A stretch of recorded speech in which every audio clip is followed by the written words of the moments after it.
the soul of the blue crew from the ashes of 0 and then 16 we rose. That everyone knows. I stand with the faithful, the loud and the loyal on Michigan soil where the battle lines coil. I pledge allegiance to the shield and the main through the lake effect snow and the November rain. One nation under God, moving the chains with the fire of the city coursing through our veins. Invisible spirit, a bomb that will crack. We got the whole league's targets on our back. Watch the war room flicker, watch the vision take hold, turning late round flyers into Detroit gold. He's the master of the board, the dealer of the deck, putting every expert opinion in check. Put every expert opinion in check. He doesn't follow trends, he creates the hook. Quiet.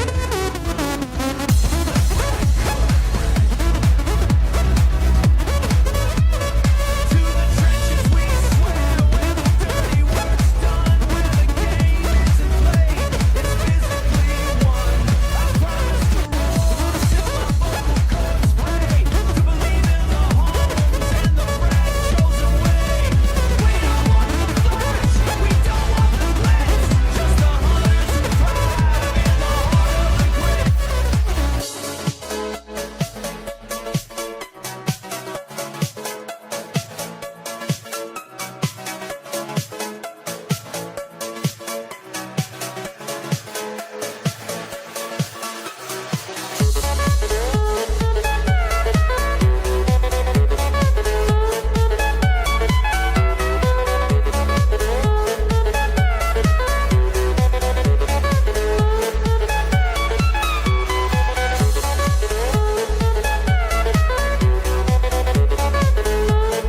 thrive in the heart of the grit. All right, what's happening, everybody? Welcome into the Rocked On Detroit Lions announcements, your training camp announcements. Day one is now in the books. And man, do I have like 34 points today to talk about. We're going to go tip of the ship all the way back from the beginning of the morning press conference till now. Every development, every drop pass, everything that you could think of happened in training camp today is going to be discussed right here in this podcast tonight. I don't even want to say it because it is almost just like a bad joke right now, but I have audio issues, and it started a couple of hours ago, so I don't know what the hell's going on. I've tried fixing everything, don't know what it is, so I don't even know if I'm going to be able to play the Kirby Joseph video of today, which I don't know if you've seen it. It's gone semi-viral in what he had said after practice or during practice, whenever he took it during practice today. He's pissed. He's pissed.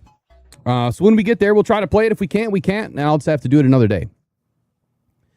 Now, earlier today, I was trying to get videos out because there's been a lot of action. There's been a lot of developments today, a lot of things that should be videos, but quite honestly, I just haven't had the time that I was hoping to have today. And it's my damn birthday. I shouldn't be doing this anyway, but I love and appreciate each and every single one of you guys. And today is a very important day because the season is now really here, right? I mean, this is where we get started. And it didn't really get started off great, right? I mean, there's a lot of things that are happening right now that fans should be worried about. And then again, maybe you shouldn't be worried about. And Kirby Joseph is one of those. So let's just kick it off. Right from the beginning this morning, what happened? Morning press conference developments. I made my notes, and Dan Campbell framed 2026 as an organizational reset. There was a newness, he said, to what, the way that he feels about this season. He described a different atmosphere around the team entering the training camp in 2026. He did say that the Lions, retain the core that emerged beginning in 2021, but the offseason changes and the youth movement have really shifted greater responsibility towards leaders, including Amon-Ra St. Brown, Penei Sewell, Jack Campbell, Aiden Hutchinson, and others. It wasn't too far after that things started to emerge that we didn't expect. But Dan Campbell wants Detroit to rediscover the identity established during the 2022 season, the physical practices, the hungry players, the internal competition, and, of course, the development of the team. The Lions are now rebuilding. They are attempting to restore the roar, right? Restore the urgency lost during a 9-8 season that ended with Detroit fourth in the NFC North, 1 year after going 15-2 and entering the NFC's playoffs as the 1 seed. The second major point was where Dan Campbell addressed Terrion Arnold's release. Dan Campbell did confirm that he spoke with the team the night before, so last night, about Detroit's decision to release the former first-round cornerback of the 2024 NFL Draft, Terrion Arnold. And he called the situation unfortunate, but said that the organization made the decision that it believed was best. Terrion Arnold was released after being charged with 8 felonies connected to an alleged kidnapping and armed robbery conspiracy. And Dan Campbell had supported Terrion Arnold earlier in the offseason based on the information available at that time, but the Detroit Lions ultimately moved on. That was the biggest part of this offseason. It kind of limped, us along in media, just trying to bring something to light. Unfortunately, it happened to be a dim light, a negative light that none of us wanted to deal with, really. Tried to stay away from it as much as we could. DJ Reed said he continues to support Terrion Arnold personally.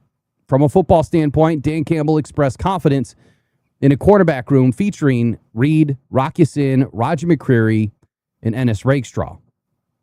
Of course, there's other players that are in that mix, and some of them are dealing with some issues right now, and they'll hopefully be back here with the team soon.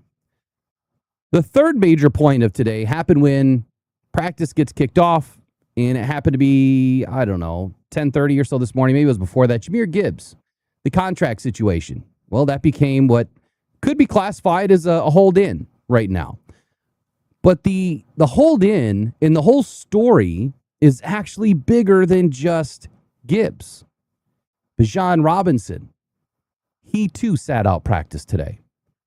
Something tells me that 2 agents talked and 2 players confided in each other, and they conjured up a plan to send a message to the league. Gibbs reported to camp, right? He appeared in Detroit's official arrival photographs. He's at the team facility or the team hotel. He just didn't practice. He was not placed on PUP or NFI. No injury was reported. And that strongly indicated a hold-in related to contract extension negotiations. So at this point, Dan Campbell said that the 2 sides are working through something. ESPN also identified Gibbs and, like I said earlier, Bijan Robinson as apparent hold-ins pursuing to the extensions that could reset the running back market. I've always been in favor of him resetting the market, but hopefully doing it before Bijan Robinson. Gibbs remains under contract through 2026, and Detroit exercised the 5th-year option for 2027. Previous reporting indicated that progress had been made and an agreement could arrive relatively quickly, per Adam Schefter. But former deep teammate David Montgomery, he's publicly supported Gibbs receiving a new deal. A fourth major point that happened today. Man, do we got a long way to go. Brian Branch in his rehab, it continues to remain on schedule. No setbacks. No setbacks reported by Dan Campbell. Branch opened camp on the active PUP while recovering from the torn Achilles he suffered in December. Dan Campbell reported, again, no setbacks, and said Branch could begin practicing late in camp or in early September. Now, that was news to my ears because that sounded like he might be ready potentially for week 1. And I know I've mentioned this 2 or 3 times, but when you look at Patrick Mahomes and Daniel Jones and their progress after both of their injuries suffered right around the same time as Brian Branch, they're both in training camp. Now, to what extent are they practicing? I don't know. But that timeline really leaves open the possibility that he could be activated before the final roster reductions are done at the end of August to avoid a mandatory 4-game absence required after a transfer to reserve PUP. That's huge news. Branch did not practice on Wednesday, but he did remain involved, and the defensive backs with the defensive backs, and he assisted during portions of individual work. The fifth major inflection point of today happened with Kirby Joseph, and it's still ongoing. He's not expected to be back right away, but Dan Campbell did say he might be on the Branch plan. Well, if the Branch plan is end of training camp or as early as week 1, I kind of like that plan. I mean, I'm not mad at it. I wish he was there in training camp, and that could all change in a few days, and I'll tell you why here in a few moments. His outlook was the most concerning injury update I think that we have had so far, just because we expected him to be back already. He's an all-pro safety. He's still recovering from the knee problem that limited him to 6 games in 2025 and kept him out of spring practices. Campbell said that Joseph is running and beginning change of direction work, which that's part of the adaptation, that's part of the process, to get back onto the field. But Detroit does not have a plan to grind that knee down for another couple of weeks, 2 or 3 weeks. He described the week 1 return as a bonus rather than an expectation and placed Joseph's general timeline near Brian Branch's, which, again, I think is phenomenal if it does happen. Now, Joseph does remain on the active PUP, and he can return at any point in time. I need to be clear with that. If he remains there through final cuts, that's where the problems start to happen. He must miss at least 4 regular season games if, in fact, that does happen. The sixth major point of the day is when Joseph's workout provided some encouraging visual evidence and some audio evidence that he's pretty pissed off at the fan base and the people that are in his business. Joseph did not practice, but he completed an intense rehab session with Detroit's training staff today. Reporters observed the running, the high-speed lunges, the lateral crossovers, and the change of direction work, and multiple trips up and down the conditioning hill. His movement appeared forceful and controlled at the same time, especially during the lunges, which is a huge point forward to his progress with this knee. The workout offered encouraging evidence of lower body strength and the athletic progress that he's working towards, but it is still not football practice. He still has to prove that the knee can withstand the repetitive coverage movements, right? Full practice volume, contact, and recovery between sessions. He later posted an emotional social media message, an emotional, it was a lot more than emotional.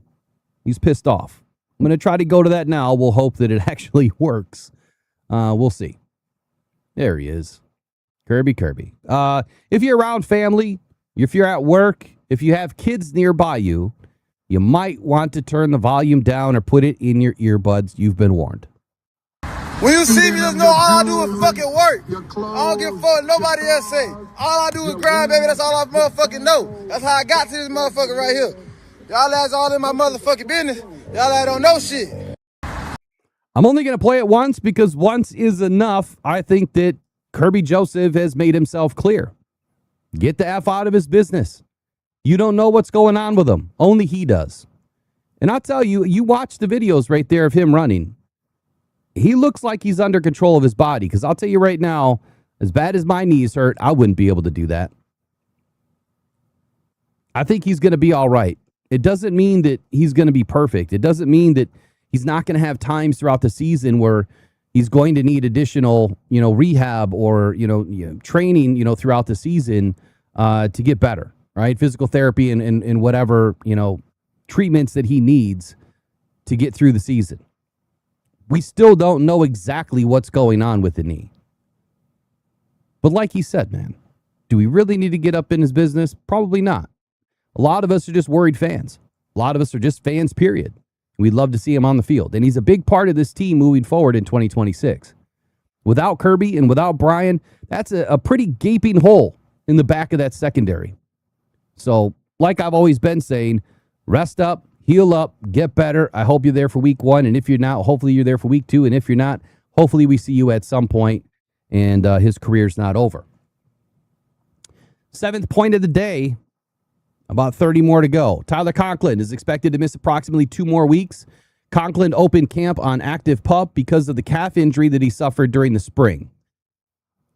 I don't remember the calf injury being this extensive, but Campbell said that Conklin is running, has experienced no setbacks, and likely needs approximately 2 more weeks to be ready for camp.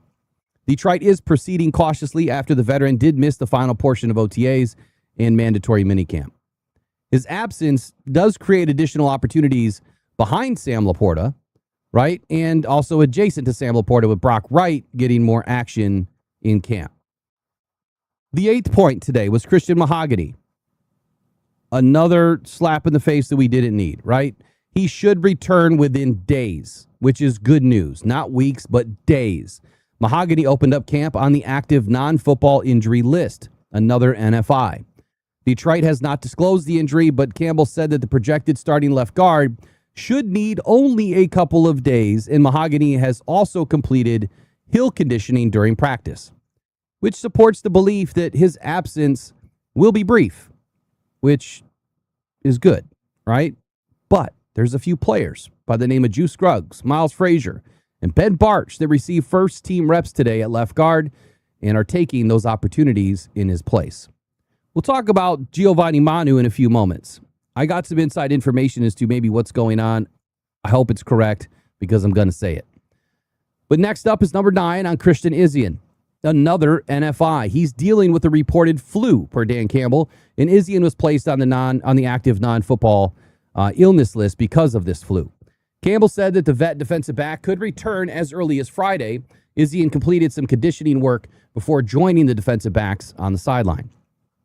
The illness is temporary, removes one of Detroit's primary safety and nickel options, while Joseph and Branch remain unavailable. Unexpected, and he's needed. So hopefully he gets back soon. Number 10, Campbell remains open to playing the starters in preseason. This was a huge development this morning. This has kind of been music to our ears. Now, if you remember early during the offseason, I had mentioned that if the Lions are really going to change everything that they're going to do in training camp and they're going to practice less, they're not going to go as hard, I would expect that we would see the starters in preseason. And it sounds like Dan Campbell's having that same inclination that he's going to potentially play the starters if they haven't, to his words, paraphrased, had enough work during training camp. Detroit will not hold any joint practices this summer, and that was usually the measuring stick for the Lions to get an idea of where the starters were. It's making preseason games its only opportunity to face another team before week 1. Campbell said that he would like to play the starters, but will base that decision on what he sees during training camp. Factors include which players need more work, whether new combinations require live repetitions, and whether Detroit can create sufficient intensity during its own practices. It was not a commitment to play every starter. It wasn't a commitment to play any starter, but at least marked the potential departure from seasons in which Detroit largely protected its top players throughout the preseason. Now we're going to get into the next phase of practice, participation, and structure that happened today. Well, before we do that, I'm going to take a brief break here, and I want to get into the chat and see how you're all feeling and doing. I know we're at a very different time than our normal time, so we may not have a ton of people in, but expect to probably be around this time frame each and every night throughout training camp that I'm able to do this. I want to give you guys a breakdown, and if I can't do it, verbally or, through the audio podcast, I'm definitely going to try to do it with a written article. I'll follow this up with a written article as well, kind of breaking down every day. I mean, it's already kind of written. I just want to formalize it a little bit so it just doesn't read like a long text message. You know what I mean? What are your thoughts about, the first 10 points? We've got multiple players on NFI. We got players popping up on NFI. Kirby Joseph is a complete loose cannon on social media. I kind of like it, but at the same time, I'm kind of worried about the guy that the fans are getting to him. He went and attacked.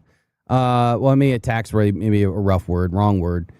He was pissed off at Jimmy Liao, the Twitter doctor. I don't know if he's a real doctor. I think he's a real doctor.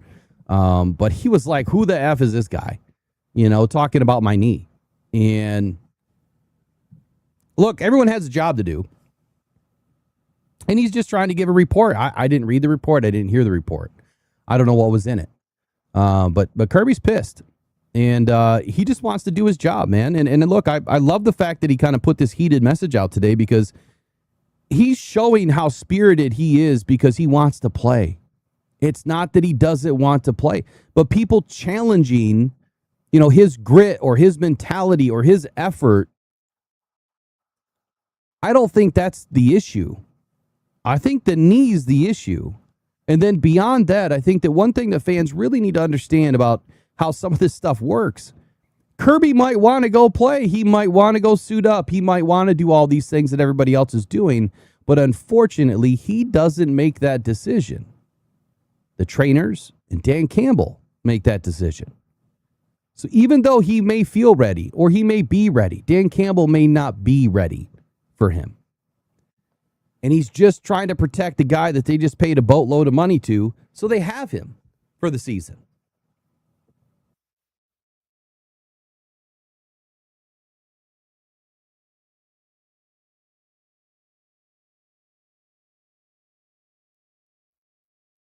Edge is not the answer says, wouldn't doubt if the fans are getting to him. We have the best and worst fans in the NFL.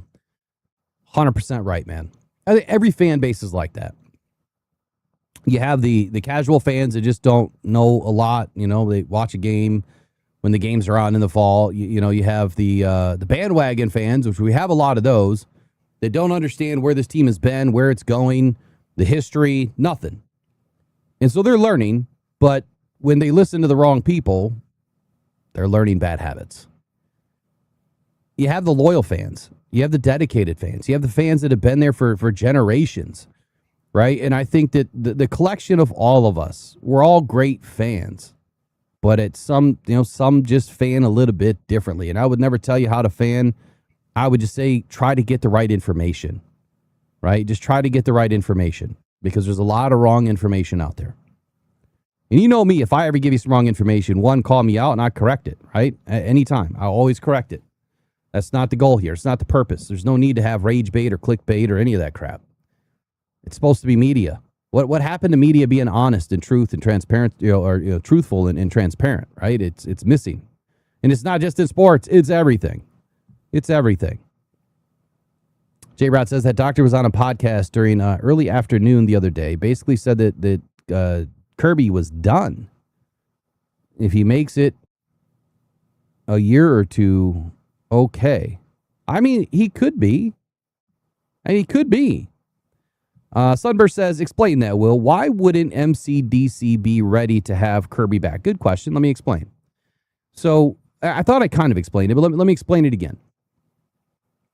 Even though Kirby might be able to or want to participate, right?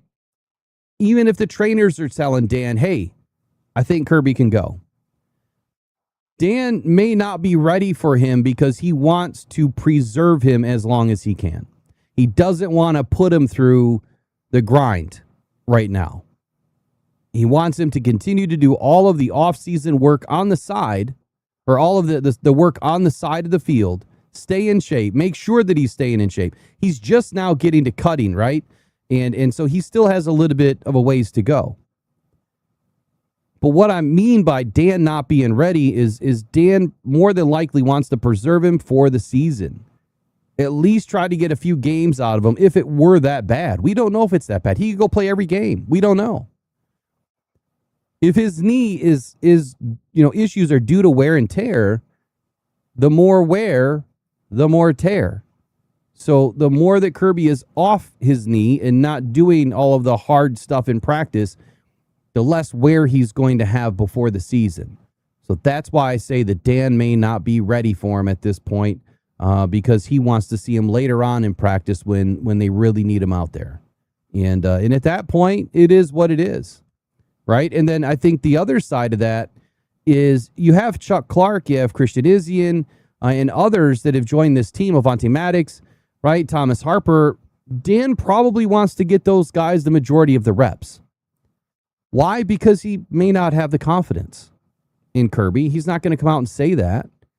But thinking like a coach, wouldn't you want the backups to get the majority of the reps and not just give them to Kirby if Kirby could potentially be, an issue throughout the season? Get those guys the reps. They're going to a lot of nickel. They need to install it. When Kirby's in the game, he might just be playing post. The most of the time. And that could be it too. We might see Kirby in the game for a select portion of the game for what he does best. And we might see the other guys in the game for what they do best, right? I wouldn't be surprised at that one bit, but it's going to be tough with the roster. Keeping enough guys to be able to have that ability, to sub in and sub out. So hopefully I explained it. All right, take a tiny break. We're going to get into point 11 right when I get back.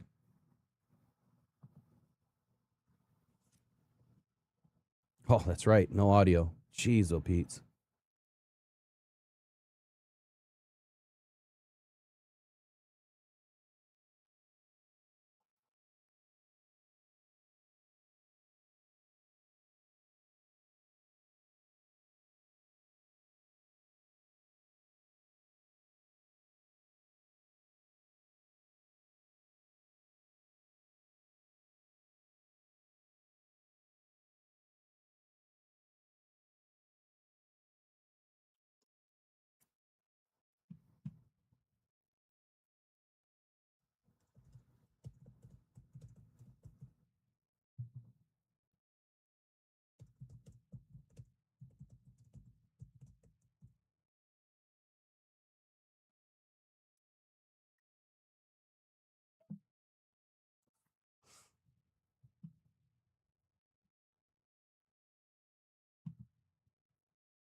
Flips out of it, rolling to his right. Now he's going down. Brian Branch got him. Sack for the Lions.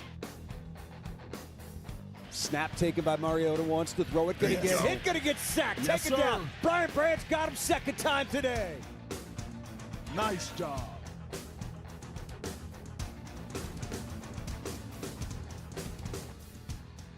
Hands it to Gibbs, running right, runs through a tackle, gets down to the 10, Gibbs through the 5, still fighting, down to the 2, down to the 1, to the end zone! Yes. Touchdown, Detroit!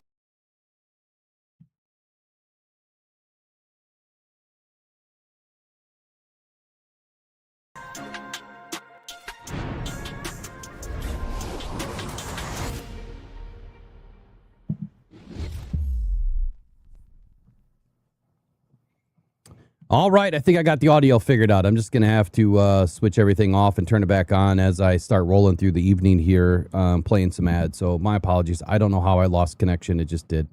Probably has something to do with the house getting hit by lightning the other day. I don't know. All right, let's pick up on number 11. So we're going to get into the practice portion now. Again, I dove deep today. I talked to a few of my sources around the league, and this is what we came up with. Pretty intense practice today, even though there was no pads. Some good workouts for these guys. They completed, the Detroit Lions completed a clean 90-minute opening practice. So good news from that standpoint. No injuries today. Hopefully no injuries all season, right? So the Lions completed, again, 90 minutes of full work in shells rather than full pads. Like Dan said, pads are going to come on here in a couple of days. But that's a good development. The reports described that the practice was crisp and free of fights, significant mistakes, or new injuries. So 86 players participated at varying levels, while Gibbs and the 5 players already on injury or illness list did not complete or compete at all to any full practice work today. Because the session was unpadded, offensive and defensive line evaluations are pretty tough, right? The clearest observations came from the 7-on-7 work, coverage periods, pass protection, and positional development. Remember what I said a couple weeks ago. 7-on-7 is going to make some undrafted players look like heroes before the season, so don't get too excited. Number 12, Sam Laporta participated without any restrictions today. Laporta returned from November's back surgery and was a full participant. He said that nerve strength gradually returned through his glute, hamstring, and calf, with full strength returning approximately 2 or 3 months ago. He reported no current restrictions.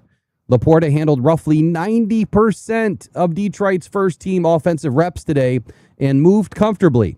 Reed broke up a pass intended for him on an intermediate crossing route, but Laporta's workload and his movement mattered more than his receiving production. So that is great news for Sam Laporta today. Laporta also confirmed that he wants a new contract, but is leaving negotiations to his reps while learning Drew Petzing's offense.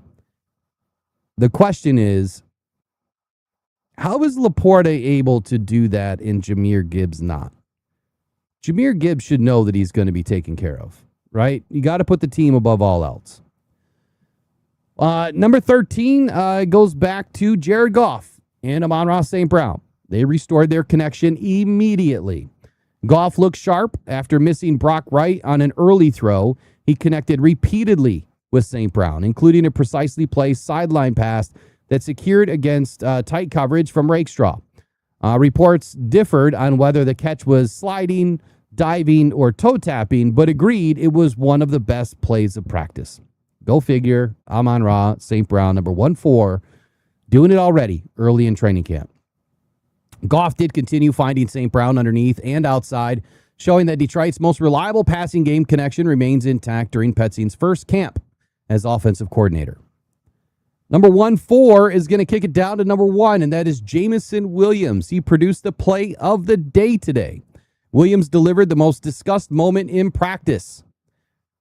Goff launched a deep pass. That's right, a deep pass. Downfield, the middle, with Williams, bracketed by Rakestraw and Chuck Clark. Williams adjusted, he elevated between both defenders, and he completed the contested catch for approximately 40 yards today. Goff's already leading the league with deep throws. Look at that. It's day one. He also made a difficult sideline reception against Reed and secured multiple deeper comebacks and curl routes in tight coverage. I'm glad that the theme of the day was tight coverage. The significance extended beyond another explosive reception, though. Williams has traditionally won through separation. Producing contested catches could give Goff greater confidence to target him when coverage remains attached and add another dimension to Detroit's passing game. If you remember, during the offseason, what was the most important thing that I said about Jameson Williams?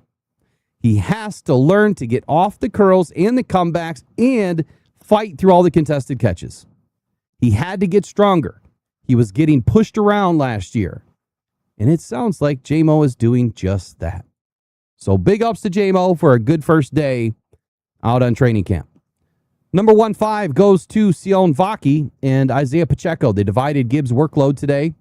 Pacheco handled the initial starting work during walkthroughs and 7-on-7 periods. When Detroit transitioned to 11-on-11, that is when Vaki was the first running back on the field, with Pacheco rotating behind him. That's an interesting thing for me. Like, I'm surprised that Vaki got as much work as he did initially, but Vaki's most important moment came in pass pro, where he stopped Clark on a blitz. His blocking ability likely contributed to Detroit's willingness to use him with the starters. Now, I'm going to pause right there for a moment. Even though we're not talking about the defense, what was the thing that I said yesterday morning? Where are we going to see the blitzes from? Or maybe it was the day before that. Where are we going to see the blitzes from? Everywhere, right? This safety, that corner, this linebacker, that corner on the other side, that safety, right? Nope, now these linebackers, everywhere. And today, they've already proven through Calvin Shepard's revamped defense, safeties are going to get some work in, blitzing the quarterback. Anyway, the rotation between Pacheco and Vaki, that rotation showed that Pacheco will now automatically receive every lead back repetition when Gibbs is unavailable. Vaki's receiving ability, blocking, and special teams value really provide a legitimate path toward an expanded role inside this offense this year, which was another on-target call for me. I expected Vaki to be involved. And matter of fact, I think someone just said it in the chat the other day and possibly an email that they expect that Vaki, no, it was a phone call, that Vaki was going to have a big role this year. So whoever that was, congrats to you for getting a good call early. The 16th point of the day is going to go to Jackson Meeks. He officially moved from receiver to tight end.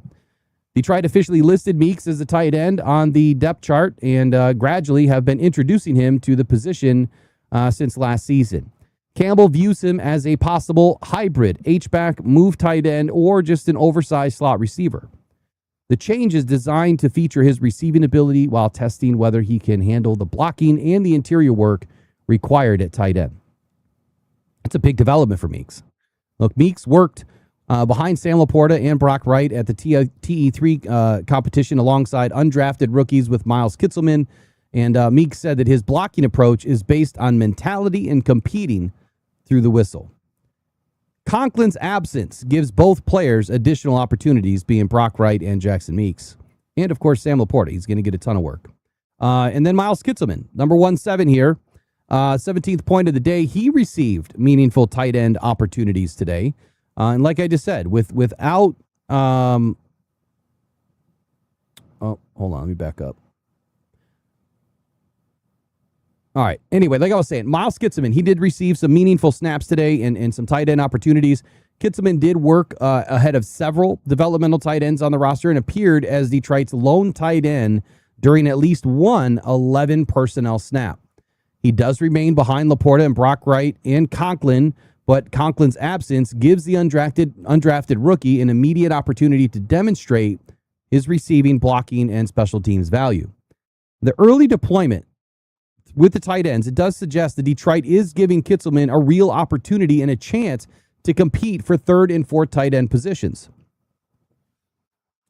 Next up, we're going to talk about the offensive line developments today because this is on everybody's mind. This is a big change for us here in 2026, and it has to work. It has to work. There's no other choice.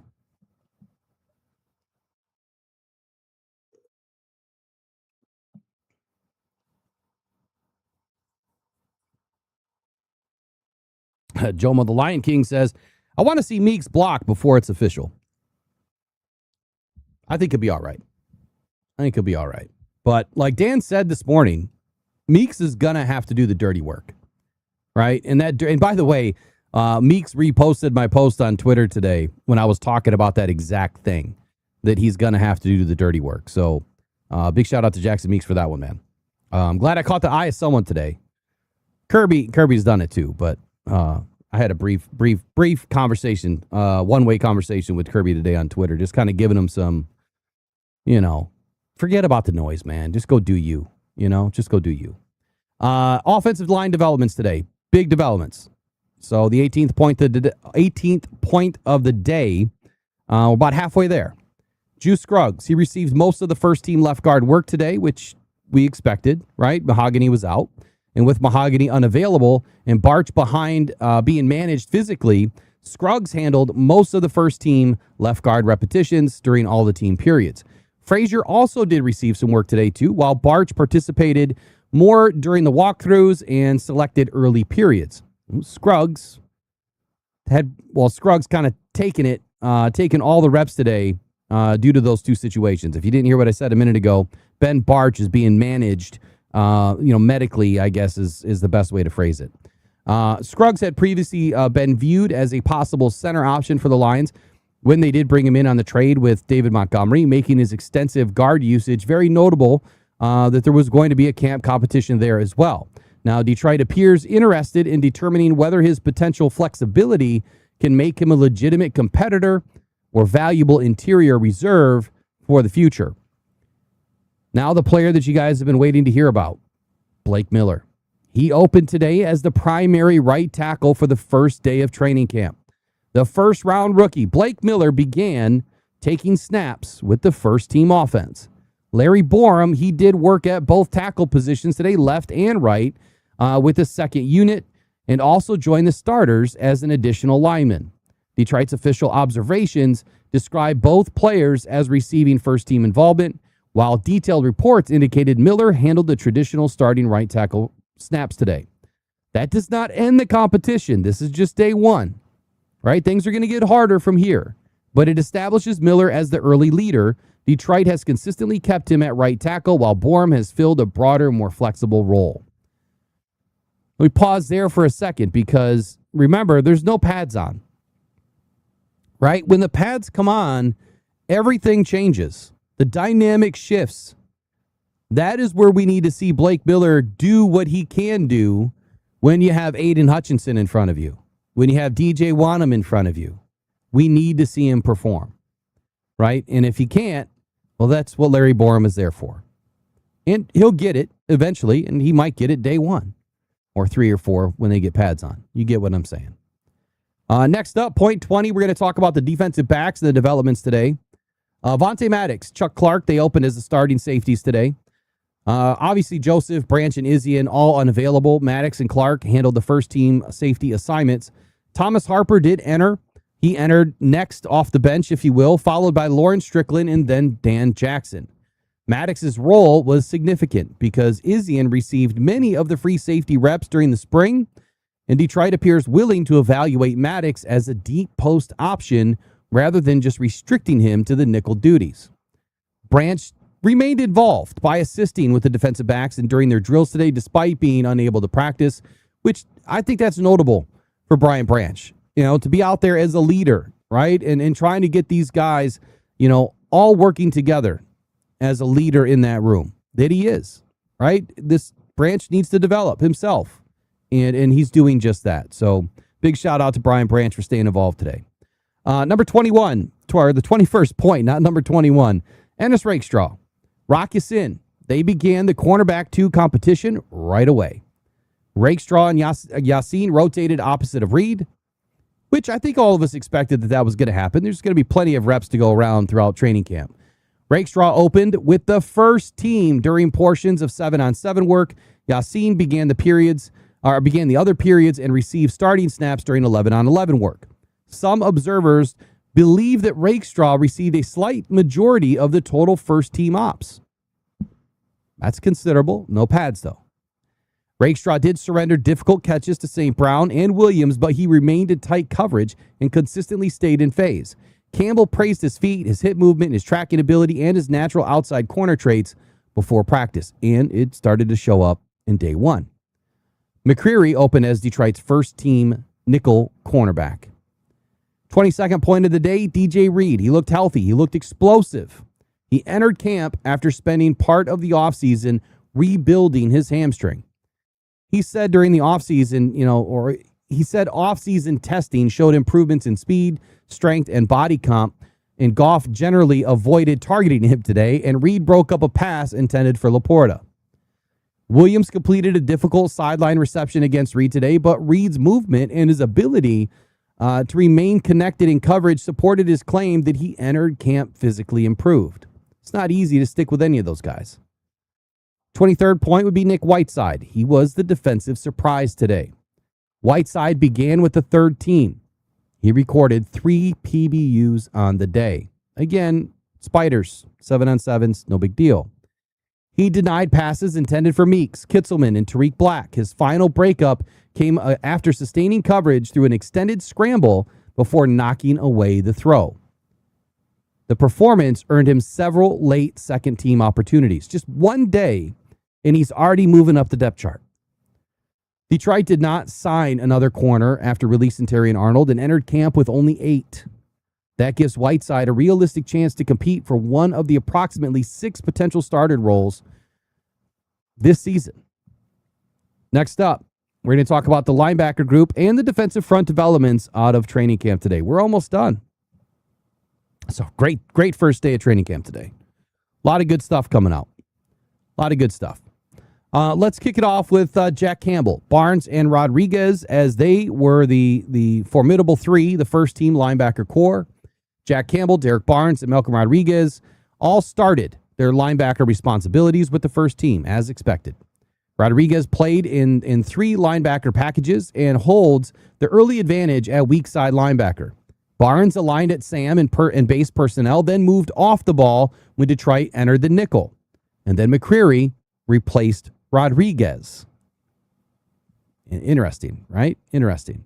The group communicated effectively against Petzing's motions and formation changes, occasionally forcing Goff and center Cade Mays to adjust the protections. Barnes reached the backfield several times while Jack Campbell appeared to disrupt the pass during a blitz. Our rookie, Jimmy Rolder, received second-team Mike reps today. That's right, second-team Mike reps. He was not out early, at least, at the will position. 4th-round selection, Jimmy Rolder, working as a second-team linebacker, second-team Mike linebacker, if you will. Damone Clark played the will, while Trevor Nowaski remained at Sam. The Mike assignment requires Rolder to communicate calls, organize the front, and understand the complete defensive structure. Giving him that responsibility early in camp suggests that Detroit wants to accelerate his development and trusts his early processing ability. Let me pause there for a second because I believe we're seeing something different out of Detroit here. In previous seasons, you wouldn't see a rookie just jump in and get the Mike responsibilities, Jack Campbell. And I'm not saying that Jack couldn't do it, but we had Alex Anzalone. But now you're seeing where it's an evolution of the defense where they're going to get him these early reps because it's going to speed up his trajectory quicker by having to key, diagnose, and communicate. If he has to explain everything to everybody else, that's more, muscle memory and mental memory, going on for him that it's going to happen quicker than later, right? He's going to get it quicker than later, I guess is what I should say. I think it's a phenomenal way to develop your young guys. Just put them in there, sink or swim. Make the mistakes. Because if you make the mistakes, you can correct it. The good thing is we didn't hear a whole lot of corrections today. Not that we can, talk about every snap or, every issue. Like, it's just not possible. 26th point of the day, Tyler Lacey and Ahmed Hassanin. They received expanded big end work today. Detroit used a considerable amount of base personnel today, creating more work for the heavier defensive end position. Lacey opened up as the starting big end opposite of Aiden Hutchinson. Hassanin received significant reserve reps after transforming his body during the offseason. That's a pretty significant development. Hassanin said Hutchinson connected him with trainer David Lawrence, helping him reduce body fat while adding functional muscle. He believes that the heavier role better matches the power responsibilities that he handled at Boise State while preserving his athleticism and his pass rush value. The 2nd-round rookie, Derek Moore, he rotated through multiple units as Detroit began defining his role, or they start to begin defining his role. Really not a whole lot out of camp today for Derek Moore.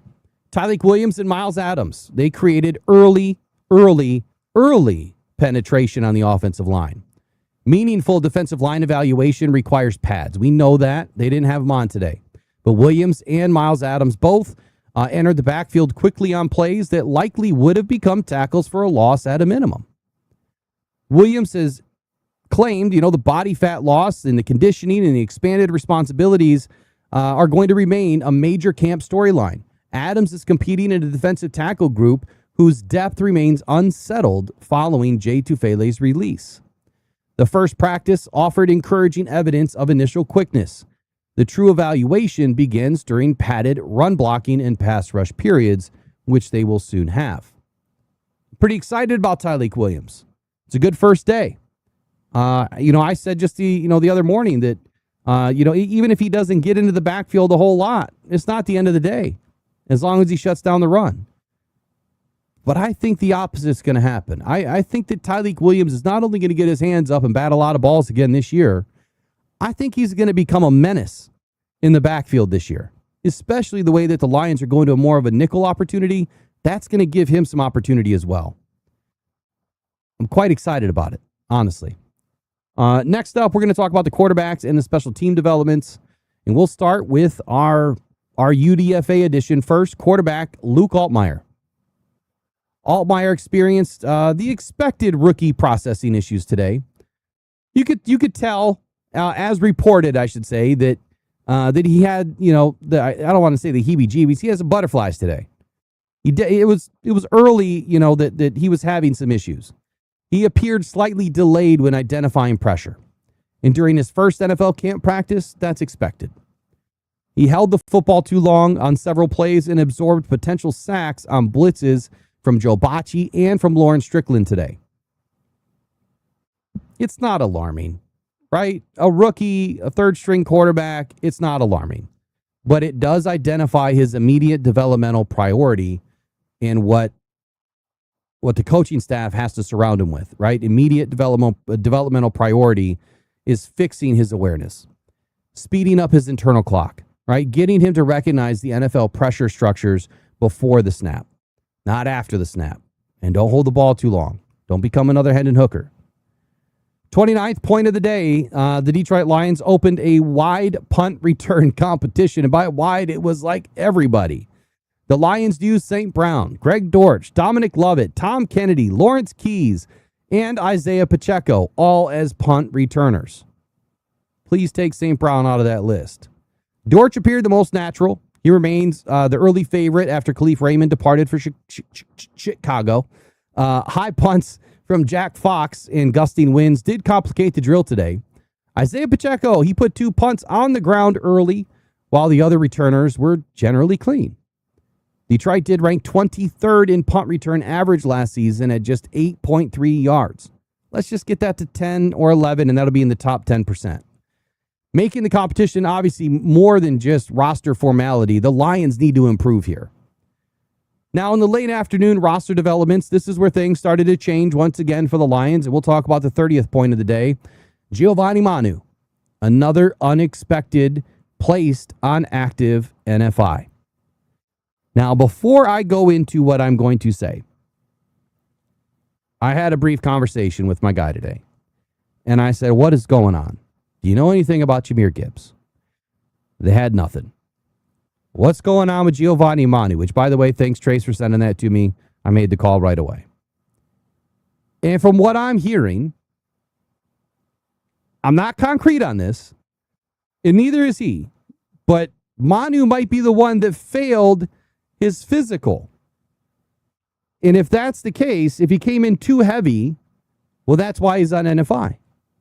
But again, it's rumor, it's speculation. My guy's usually pretty damn good, right? Usually doesn't feed me things unless it's pretty accurate.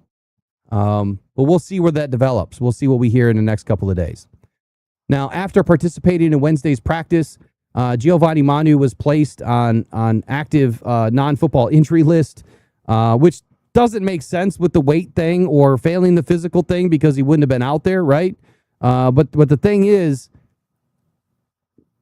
why do you go on NFI after practicing? It doesn't make any sense to me. If you have a non-football injury, you're not supposed to be out of practice. It doesn't make any sense to me. But there was no obvious injuries that were reported during practice. So because the designation was NFI rather than PUP, the issue either existed before practice or it occurred away from the team, and we just don't know what it is. Pretty interesting development today. Detroit had not provided any explanation by 5:25 p.m. at the cutoff. Manu did work at left tackle today with the second-team offense before the transaction. His absence matters because he was already competing for a roster position behind Miller, Bourne, and Detroit's other reserve linemen. This was not good for Giovanni Manu. He can return at any point during camp, but Bourne, Cochran, Sorsdal, and the other likely beneficiaries of the additional reserve tackle repetitions, they're going to make it harder for Manu to latch on later in camp. Here's your bottom line of the day. Detroit's opening day produced 3 dominant headlines for me. Jahmyr Gibbs and the Holden potential. Kirby Joseph and the uncertain regular season timeline. And then there's Jamo Williams showing growth as a contested catcher today, or a contested catch receiver today. Behind all those storylines, The Lions began identifying their temporary safety combination. They gave Miller an early advantage at right tackle. They expanded Vaki's offensive role. They tested Scruggs at left guard and opened meaningful competitions at the cornerback 2 position, punt returner, tight end, and defensive line depth. Practice was clean. Laporta looked healthy. I don't know what more you want out of day one. Detroit's premier receivers produced, and they produced at a high level. The Lions finished day one with important questions, though. Important questions involving Gibbs, both safeties, and Manu.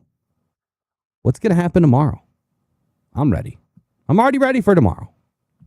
It's a good day. It was a good opening day of camp. Now we're done. That's the report. And I'm still bothered by this Manu thing. Like, did he fail his physical and then come in sloppy today? And then did he weigh in again and then get failed? I don't know how that works. I have no clue how that works. I don't know if you can fail the physical and then be active and then fail the physical again. I have no clue. I don't know. We may or may not find out. I don't know.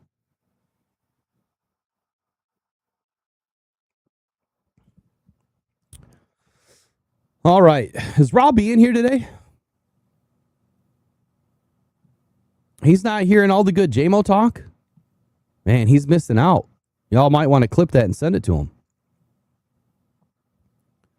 He's a huge JMO supporter. What's up with the chat? All right. I'm trying to go back to the chat, but it's like showing me there's only like 20 or 30 messages. I know there's way more than that. I don't know why I can't go back. We got all sorts of problems today. I can't go back. What in the world?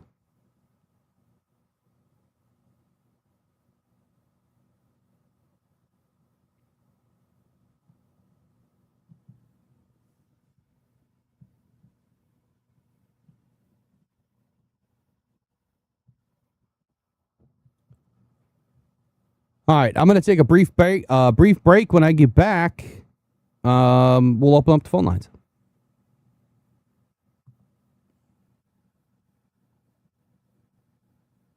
Lions. Head to sportspider.com. That's sports, SPYDER.com, where you can get your Lions news and all your sports in one place. Man, this site is packed with your favorite podcasts, live news, articles from local writers, and insiders, all updating in real time. Not just the Lions, every major sports team, including MMA, UFC, and so much more. Don't want to waste time searching? Sign up for free. Create your ultimate sports news hub. You control what hits your feed at SportsSpider, your number one source for all your sports. Visit SportSpider.com today, right after the show.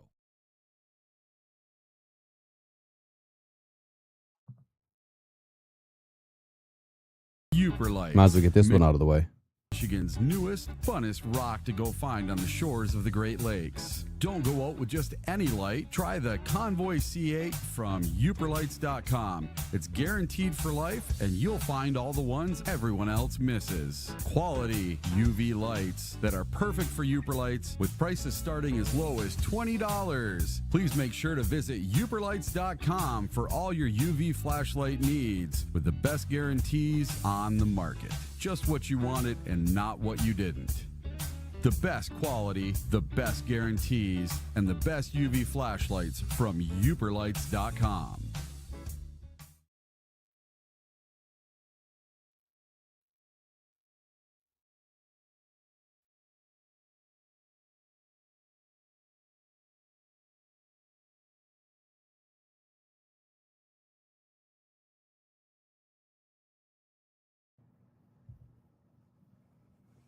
All right, I think we got them all out of the way. Man, we were just 14 days, 23 hours, 11 minutes, and 28 seconds away from some preseason football.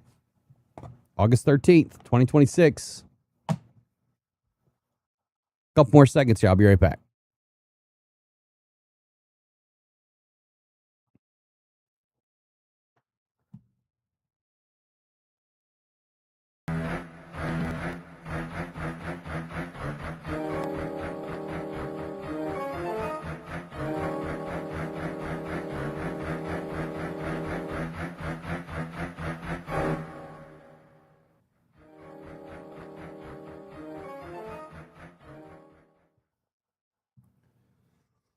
All right, we back.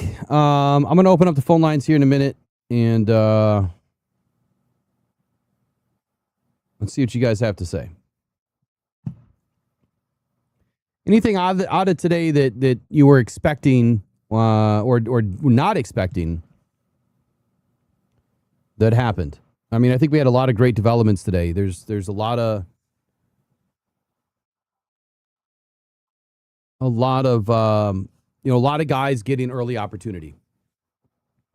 I think I want to start off, I think, with Kirby Joseph for a moment, because what I see in Kirby, which let me mute this part of his video so I can go back and show you what I noticed on his running. Which I don't know if it's I mean, obviously I'm not there, right? I didn't see every single run. So I can't, I can't tell you about anything else. I can only tell you what I see. And I noticed something. I noticed something in his front left foot. And does anybody know which knee it is? Because I don't remember which knee it is at this point. Where the hell's the thing at? Here we go. Do you know if it's his left or his right? I think because I thought it was his right knee.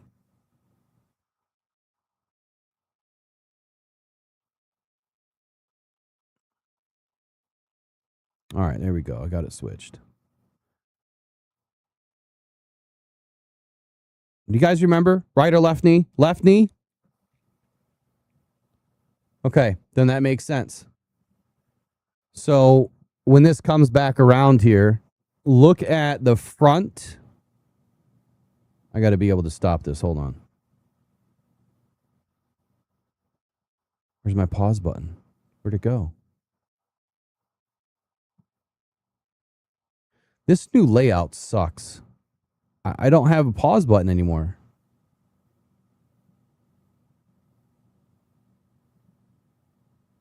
I'm sure it's in here somewhere. I just don't know where it is. I don't like this new layout at all. Is this it?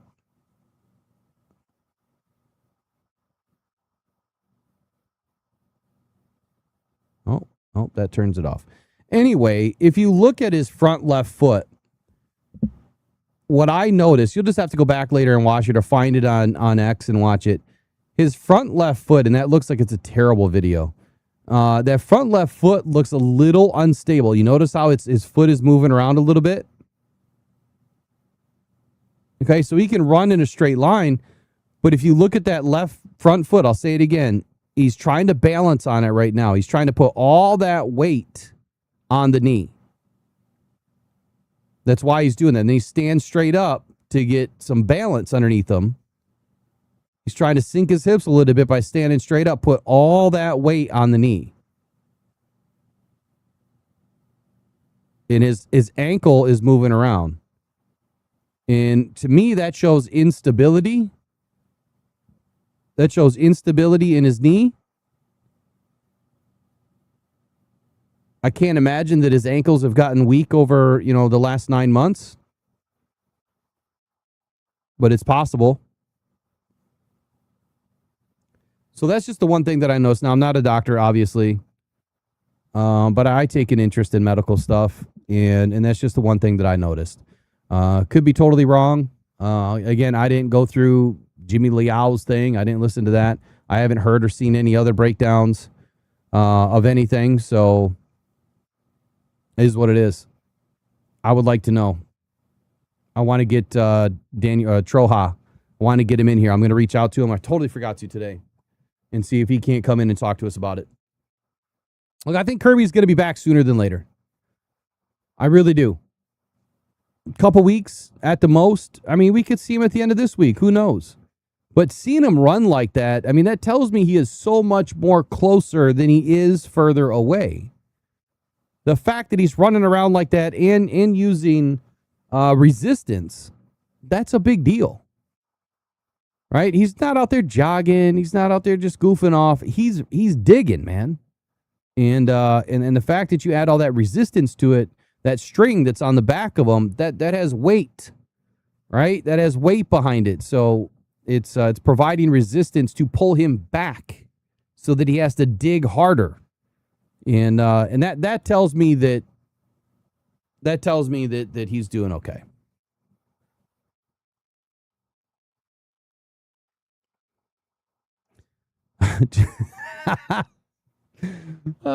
Trace, that's hilarious.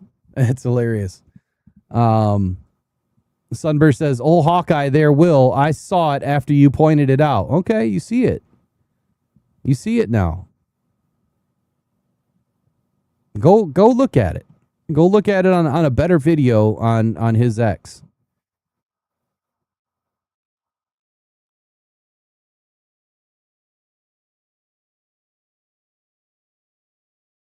Well, there you go, J-Rod. That's funny. He said that. He says, I believe it was the left knee. Silly me. I closed my eyes to visualize that old needle photo. Old disease is kicking in. Well, I don't think it's kicking in if you close your eyes and you actually saw it. Right? At least you didn't see a different photo. You saw the knee. I think you're all right, J-Rod. I think you're doing okay. I think you're doing all right. All right, so out of today's 30 points, is there any questions? Is there any concerns?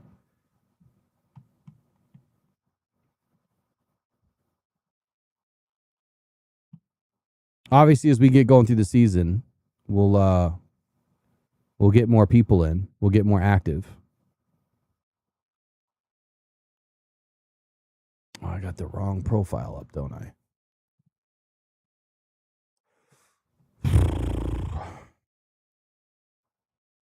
Oh, by the way, if you want a Twitter hack, I just got me a Twitter hack today. I can't share it openly, but I got a Twitter hack today. Matter of fact, Trace, this is probably one you're going to want. You just got to set it up on a computer, and it's free, and it works. And it's all about getting, news or information quicker. So I'll put it to you this way. I'm on it when the Detroit Lions post something now. I am on it. I will have it right away. It'll be on my X instantly now because I learned something today that I never knew before. It's crazy. AI is lovely. What's happening, King SJ? How you doing, man?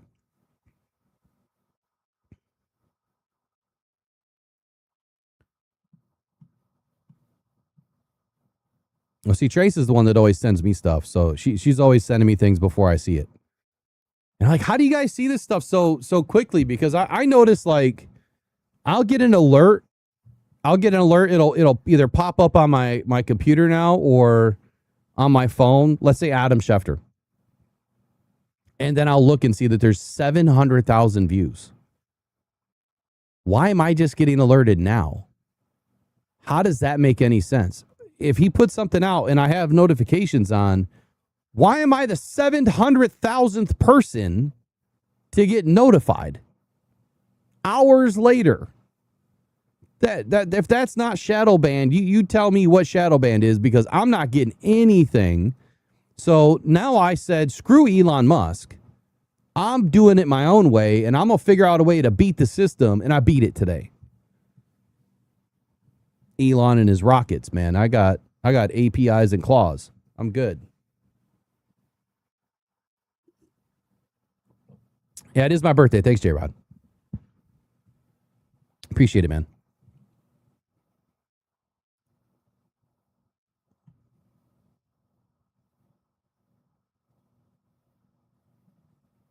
All right. No questions, no statements, no concerns. 30 points of interest. How long did that take me? About an hour? A lot of information today. We talked about Dan Campbell in his, renewed vision. We talked about, addressing the Terrion Arnold thing. We talked about Jahmyr Gibbs. We talked about the Brian Branch issue and timeline. Tyler Conklin should be back in a couple weeks. Giovanni Manu should be back, hopefully, at some point. We don't know when. Christian Mahogany should be back in a couple of days. He's just letting those guys get a little bit of a head start. That's all. Just get a little bit of a head start. We'll have a new sponsor for you guys here. Hopefully next Mondays. I'll hopefully have it launched by then. They're out doing some work out front right now for me, and we'll see what kind of job they do when they're done.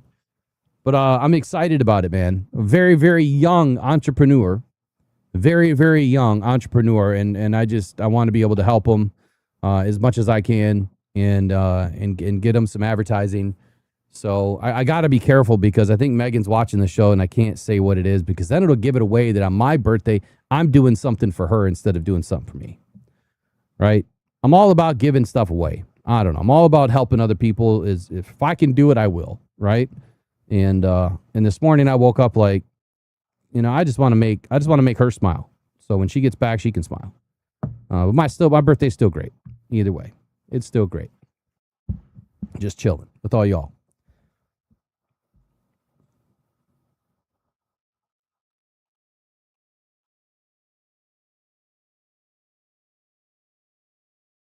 All right, Vandalay, what's happening, man? He says, is everyone feed lagging? I don't know. Is it lagging? Could be. I'm streaming all over the place, so it could be backed up a little bit. I have a few drop frames right now. Not many.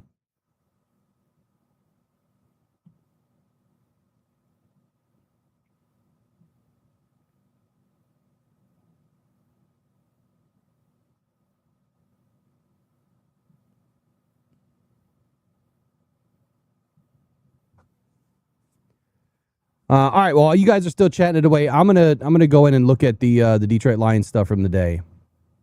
I won't do phone right now. Listen to some of these players.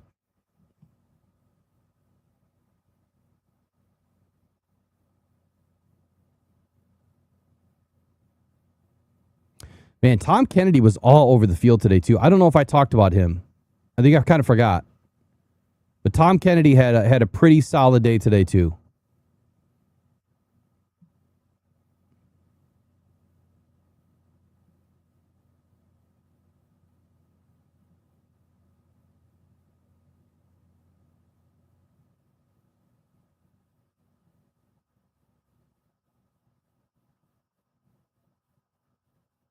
All right, we're going to start with Tom Kennedy, I think.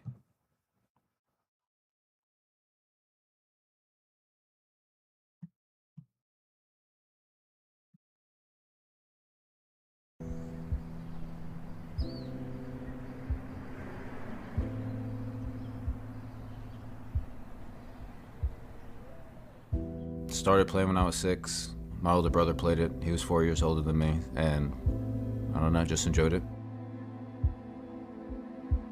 Had a great group of friends back home who we all played together from probably 6 to 17, senior year of high school. So it was awesome. Growing up in Farmingdale, New York, Tom Kennedy was a two-sport athlete with aspirations to play both football and lacrosse at the next level. My lacrosse coach in high school wanted me to play both, and Bryant was a possibility because it was FCS football and Division I lacrosse. Obviously very fortunate that everything worked out the way it did. With an opportunity and scholarship in hand, Kennedy headed north to Rhode Island to begin to make his mark at Bryant University. So freshman year, play football in the fall. Don't really play as a freshman. We have like 3 JV games on like Sunday mornings that we played in. Went to lacrosse once football was over, and I ended up starting after a few games and just had a much better experience. So then I just decided to focus on lacrosse for the next couple of years. I guess at first I didn't miss it maybe a ton, but then as time went on, I was like, I'd like to at least play again and just see what I could do. After my junior year fall, reached out to the coach, spoke to him. He's like, yeah, more than happy to have you. So then senior year, I did both again. Found out that I had technical eligibility for a 5th year for football. So senior year lacrosse ended. I played pro lacrosse that summer going into my 5th year. With the 26th overall selection in the 2018 MLL Draft, the Boston Cannons select Tom Kennedy, midfielder, Bryant University. Kennedy was probably the fastest player that I saw all season. He's got a strong background in football and straight ahead speed. This kid's hard nosed. He's so fast. It's hard to believe. And congratulations to guys like Tom Kennedy who don't get the national accolades that a lot of these players, but their work is being recognized. And then went back to football my 5th year. And then, yeah, luckily everything, worked out how it worked out.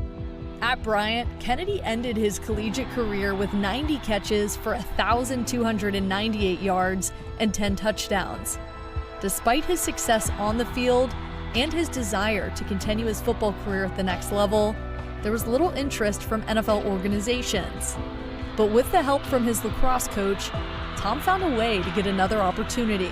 The old defensive coordinator here, Paul Pasqualoni, his son Dante played lacrosse at Bryant. And after my pro day, I think Coach Presser reached out and was like, hey, give this kid a look. And luckily they were like, all right, come in for, rookie minicamp tryout. Got here, luckily had a couple good days and got signed after that. But if it wasn't for that relationship, I don't know. I was just trying to keep playing after college. I didn't want it to be over. Kennedy turned a minicamp invite in 2019 into a spot on the Detroit Lions 90-man roster ahead of training camp. He was waived on August 31st as part of the final roster cuts, but had done enough to earn a spot on the practice squad heading into that season. I remember towards the end Definitely of camp, gonna have to clip this with all these highlights. Whatever capacity they want me here, I just want to be here. I don't want to go back home and then it's like, well, then what? There was no crazy mindset. It was just, work hard and see what happens.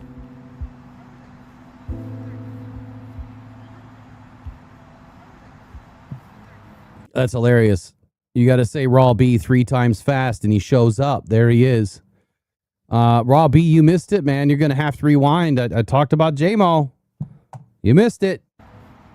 We are set to go. Great crowd here at Ford Field. Week number 4 in the National Football League in a terrific matchup. Lions at 2-0-1. Chiefs come in at 3-0. We are ready to rock. So we get into the 2019 season, and there's suddenly an injury. Just 4 months ago, you were an unknown invite to rookie minicamp. Now, you're being elevated to the 53-man roster and dressing for your first NFL game. It all happened fast, for sure, but I guess, while you're in it, you don't have a ton of time to, reflect, be like, wow, look at how far I've come. You just kind of, because you got to, capitalize on the opportunity that you have. You're on practice squad for a reason. In case something happens, you got to be kind of ready to go. That sets you on a course for what's to come over the next 7 years. I have a list of your transactions over that time, 33 total. How would you describe what that's been like? I don't know the correct, word, if there is an exact word, because it's not like it's been a roller coaster. I don't think. There's a certain number of spots and they have to make decisions and it is what it is. And you could dwell on it and, oh my God, I don't know how they did this to me, this, that, the other, but at the end of the day, they brought me back on practice squad. It's like, dude, just keep showing up. You don't dwell on it for too long. You deal with it, you take it and you move on.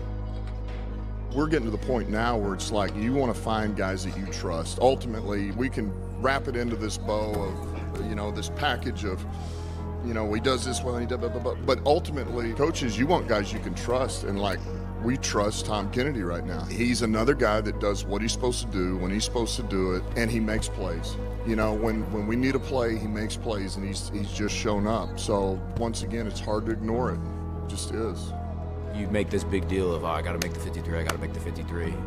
But, I made the 53 1 out of 7 years, which obviously isn't great, but I've played in games in a ton of years just because, injuries happen and it's real. So being realistic, haven't done enough where, when I've been cut, somebody's claimed me and I'm on their active roster. I'm not mad about it because I love being here and I love the guys here, I love the coaching staff, and I've got an opportunity here. And you feel like you worked hard for it here. Entering his 8th season with the Lions, Tom Kennedy has become an unlikely stalwart in the organization. And regardless of his roster designation, he's always found a way to make an impact on the field. Number 85, Tom Kennedy. Off up under center. Fakes the give. Now they give it to Tom Kennedy, who throws down the field. How about that for a little razzle-dazzle? Hey, Tom Kennedy, nice arm, man. It is caught inside the 10. What a grab, Tom Kennedy. Makes the catch, had to go up high. That is big-time stuff for Tom Kennedy in his first game of the year. This will be Kennedy. Kennedy right side 25. There he goes across 35 to the 40. Tom Kennedy with another huge return for the Lions. How big has 85 been tonight? Oh, my goodness. 3 kickoff returns for 120 yards.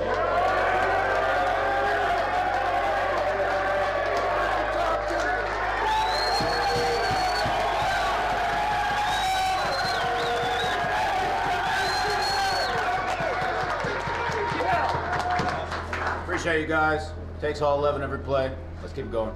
You know what? Tom Kennedy's been a guy where he's been a part of this team for how long, fellas? Putting in his work, man. You know what I mean? And he never complains about anything, just does what he has to do at practice. He knows his time's going to get called.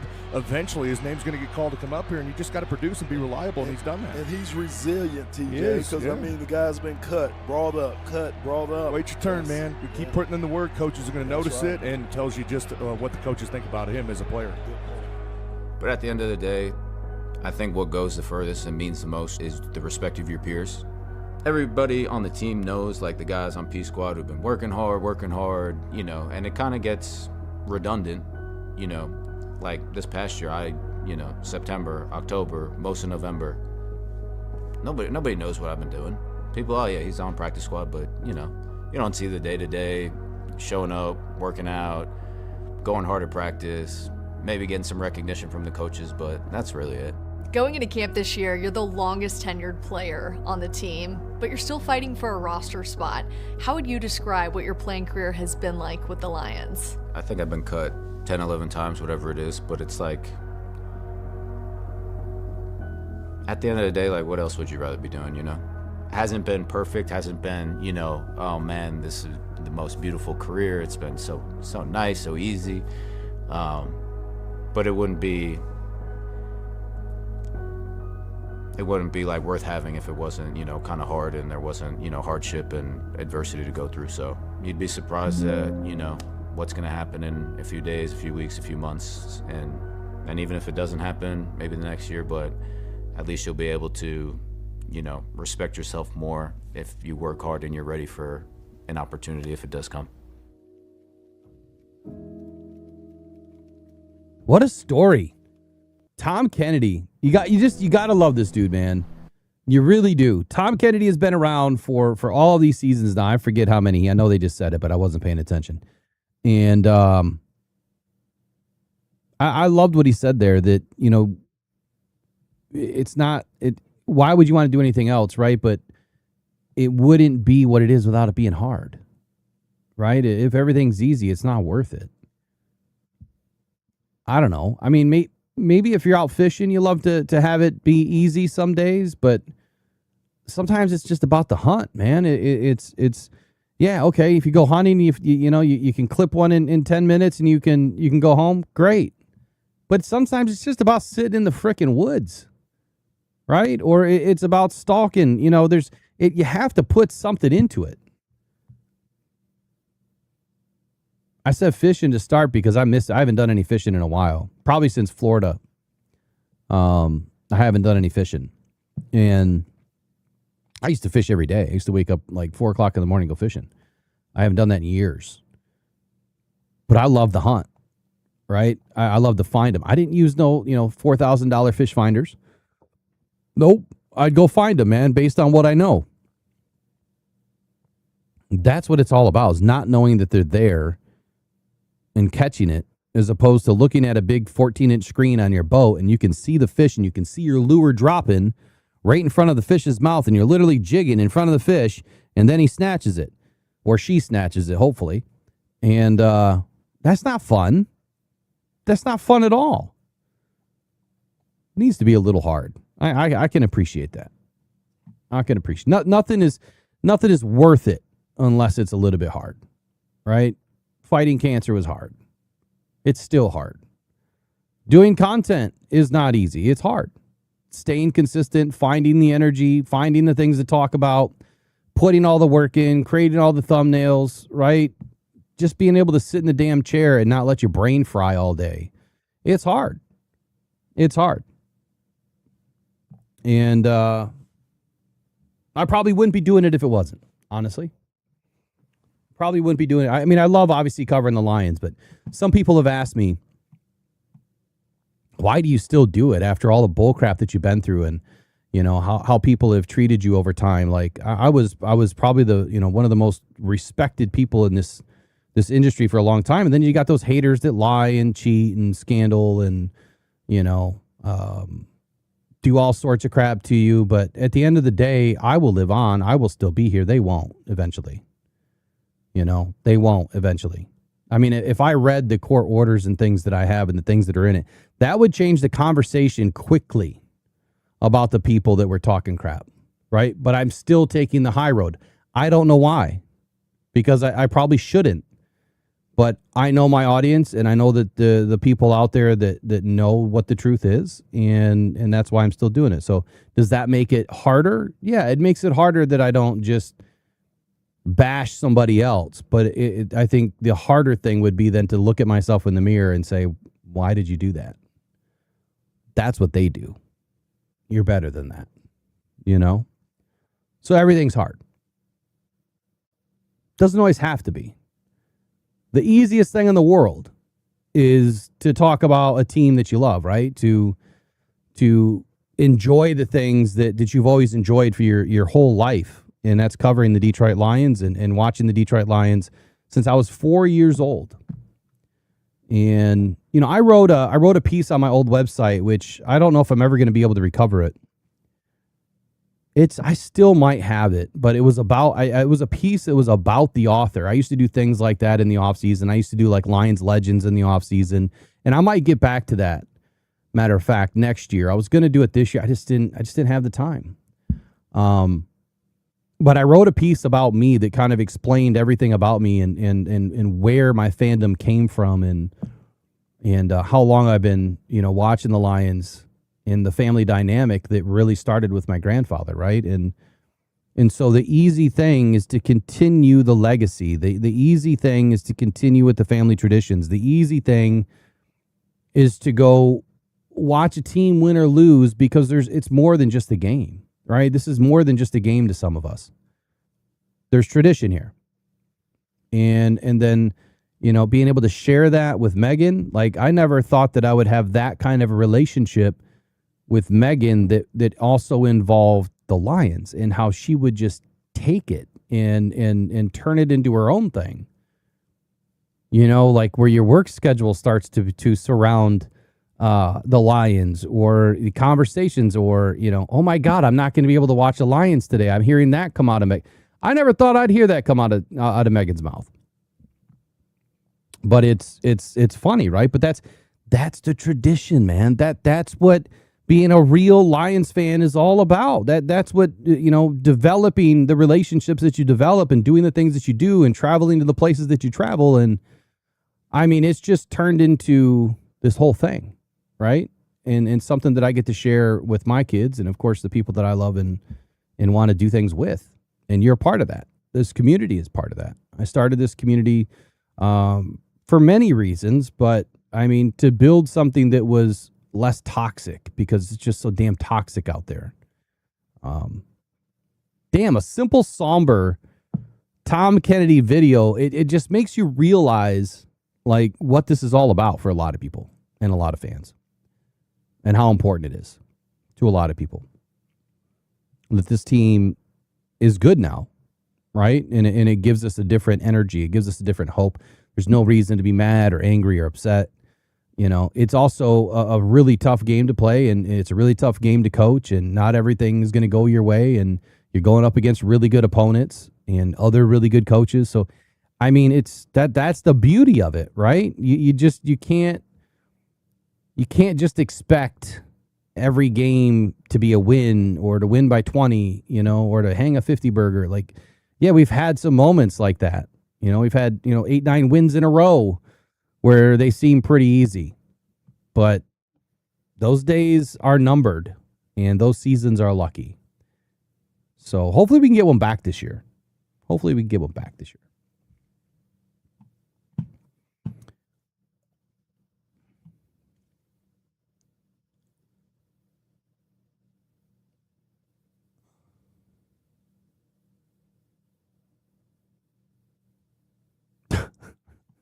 Robbie says it takes a bigger man to walk away. Unfortunately, I've never been the type. Yeah, I mean, in my younger days, I wasn't the type. That's why I turned to boxing, man, because I needed an outlet. And sports was that outlet too, but boxing was the other outlet. I wonder why my body's so banged up. My God. I was a 5-sport athlete every year, even including golf. Every year. And then boxing on the side.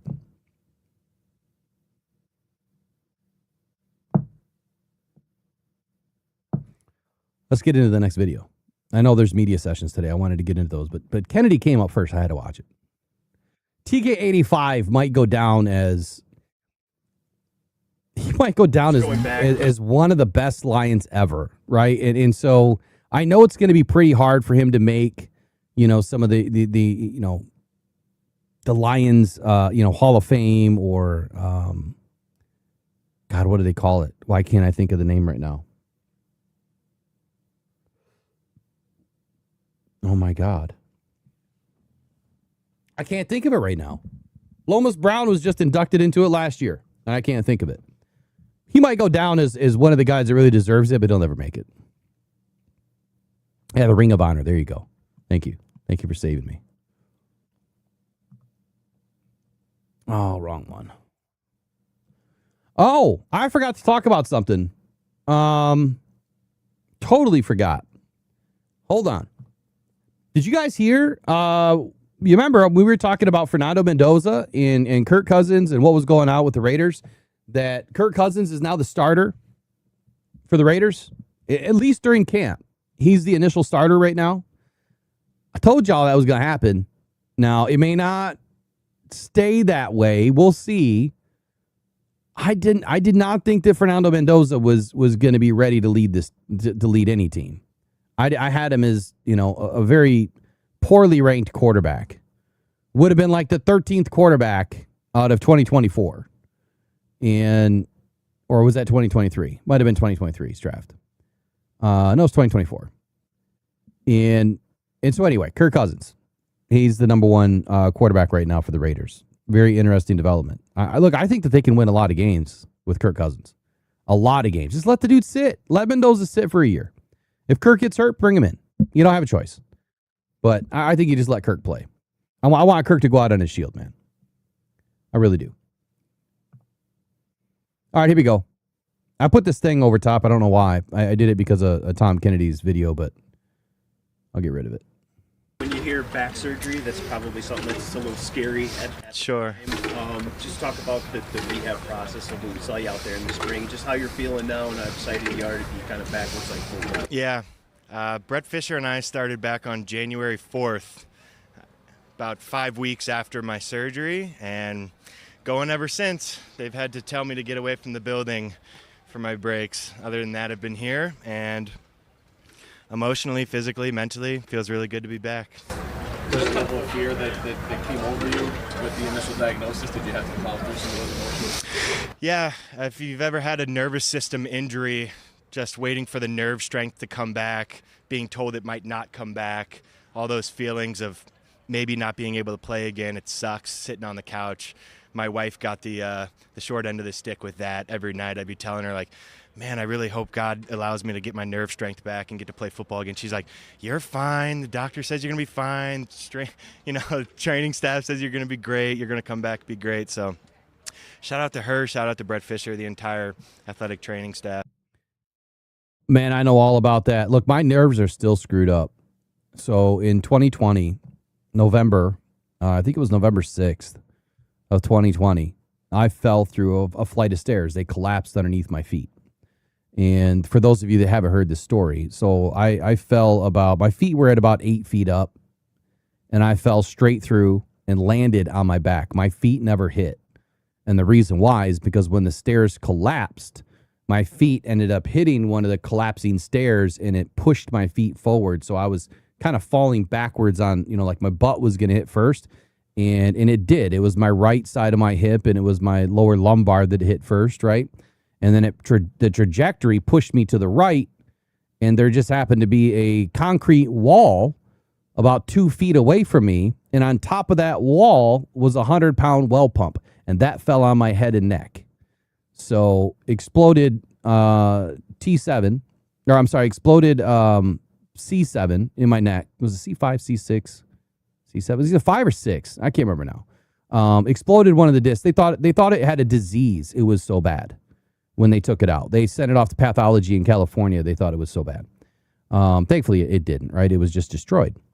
And then, I had the emergency surgery a couple weeks later because it got worse, right? So when it got worse, my left leg totally seized up, was burning hot, and I'm not going to spare you any details. I couldn't pee, and that's what put me in the hospital. And so a couple of days later, they're doing surgery. And so the nerve stuff got it better immediately after surgery, and I was feeling great for about 6 months. And then it started to go back the other way, and it's never been the same since. My leg, when I'm done doing a lot of work, like moving a lot, walking back and forth the forward field, it looks like there's 100 worms just like swimming around in my calf, because the muscles are fasciculating and the nerves are firing incomplete signals. So I know exactly what he's talking about with nerve pain. It's terrible. It's absolutely terrible. So I can imagine the feelings that he was having, but thankfully for him, he had the microdiscectomy surgery. He didn't have a full fusion, and I had 2 fusions, four different discs. It's crazy.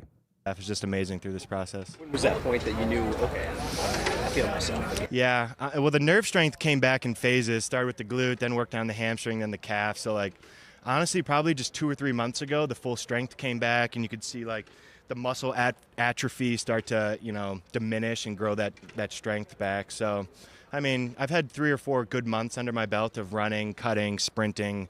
Now I'm hitting, obviously going to be in pads soon. So I'm excited. There's no lingering pain or discomfort or anything like that? No, I feel really good. I was running around, bending well, moving well. No, good so far. What have you thought about just Drew's offense overall? Obviously, we look at some of the tight end production at Arizona. Some of that was the injuries they had, obviously, but it's like a pretty tight end friendly offense. Is that maybe a good way to explain it? Certainly. I think the league is gravitating towards tight end play right now with the 12 and 13 personnel, which is exciting for us specifically, but I had more of an outsider's view in the springtime during OTAs. I was off to the side, and I got to watch mostly, and now to get to be a part of it, just super amped to work with them. You've been seeing a lot of your teammates get rewarded. Obviously, money's not a motivation, but it's a business. Sure. Well, would you like to get that done sooner or later? Or what's your, was that any motivation as well? I know the game probably, but just was it any motivation? I think everybody that's on the roster, money is motivation. This is our job now. Get to provide for your family is incredible, but for now, I'm just going to let my agent and the organization handle that. Sam, is there a renewed sense of purpose you feel with this group coming in after missing the playoffs last season? Of course. Yeah, I think going 15-2 the year prior, winning the division, getting the 1 seed, and then 4th place in the division, 9-8, missed the playoffs, the drastic drop-off in production and the wins. I think it's definitely a motivating factor for us, and I think you can see it today, honestly. We're flying around. The conditioning test was crushed yesterday. I got to sit back and watch the vets. I ran it the other day, so I got that out of the way. But yeah, I think guys are in incredible shape right now. We're all very motivated, and this group is hungry. You mentioned, Dan said earlier today in the press conference to us that there's a little bit of a newness. Do you sense that, a little bit of a youth movement? Obviously you're now kind of one of the established Sure. in this group. What do you see as far as that newness? Every year it's a new team. There's fresh faces. It's exciting to have Drew in the building. Shep's a second-year coordinator now, a lot of trust in him. So I think there's trust to be built, a lot of opportunity for guys, and I think it's an exciting spot right now for the Detroit Lions. So you talk about coming in and guys crushing the test. Do you think early on, now that you have a chance to look back last year, you guys set the tone early enough last year? What do you think you guys can change to, not get off to a better start? Yeah, looking back, from the 9 or 10 games that I played in, I think situational football certainly could have been better, and that's really where you get wins in this league, playing better on third down, the red zone, converting on fourth, short yardage. I think the defense would reiterate the same thing to their side of the ball. So I think that's the first step in us becoming a great team again, and we'll obviously address that throughout camp. You mentioned Couple more guys. You mentioned opportunities. He's sitting in the tight end room Yeah. with Jackson Meeks now. I mean, just like what have you seen out of him and his work ethic, what he brings to the unit? Yeah. I remember transitioning from wide out to tight end in college, and it was a big jump. Very excited for Meeks. He's an incredible athlete. We keep urging him to understand, like, playing tight end, you're going to lose some battles to bigger, stronger, longer guys. And it's unfortunate, but you got to pick yourself up out of the dirt and do it again. So I think he has a lot of room to grow. Again, incredible athlete and very high ceiling as a tight end. Do you kind of remember the moment that you had that in college? Is it against a teammate? Or? Yeah, AJ Epinesa throughout fall camp in college would just like throw me into the dirt, and Tristan Wirfs would trample What happened to me soon AJ, man? That's after. my guy. So that was a lot of fun to have like size 16 or 17 cleats from Wirfs in your back as like an 18-year-old kid. So that was probably my moment. I think he'll have plenty of those, unfortunately, but it's only going to be better for him. All right. So, did you guys hear what he said? I mean, he just kind of confirmed it, right? Did he not just confirm the 13 personnel and the 12 personnel? I mean, a lot of 12, but the 13, he said it.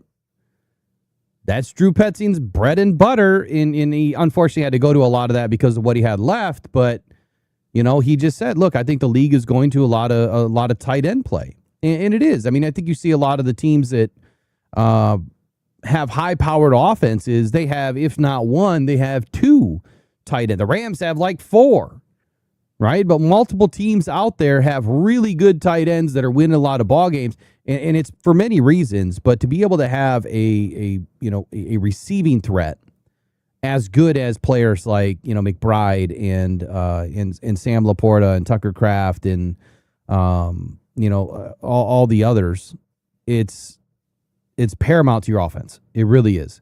But he just confirmed. He's super excited, obviously, to work with Petzing, but he mentions how important the 12 and 13 personnel is. And said, what was his exact words? What did he say? He said something about for us, especially for us, or something for us. And it's because Drew Petzing and the 12 and 13 personnel. So there you go. I think the Lions are going to have a lot of it. A lot of it. Use a lot of it. I got time for one more. We got to hear from Barnes, and I got to get out of here. Day one being back, just what's it like with this group again? Feels good. I was joking around with the guys in the spring. I was like, I'll see you 2 days later, 2 days from now when the OTAs ended, and it goes by so fast. But excited to be back, excited to get back to work. Even today, short practice, no pads, but you can see the competitiveness out of everybody out there. It feels good. Weather is good. Coming from Florida, so this right here feel like winter to me. So feel really good. Like I said, super excited and ready for it to be a great camp. How are you embracing, obviously, an increased role this year? 110 degrees right now in Florida. Megan is struggling at Universal. It is so hot. Being, in the nickel sets this year, being a guy that might play, close to 100% of the snaps. Yeah. A day at a time. I go back and I watch film on, Alex and how he did things, his technique, what made him a great player. It's just kind of mimic that and be the best I can be. Learning each and every day. I know it's kind of the role of going from, Sam to Will. It's one of the it's an adjustment, but I've been doing this since I've been here. So I wouldn't say it's easy. There's a lot of things to learn for sure, but it's not foreign to me. I'm super excited for the role and for the challenge.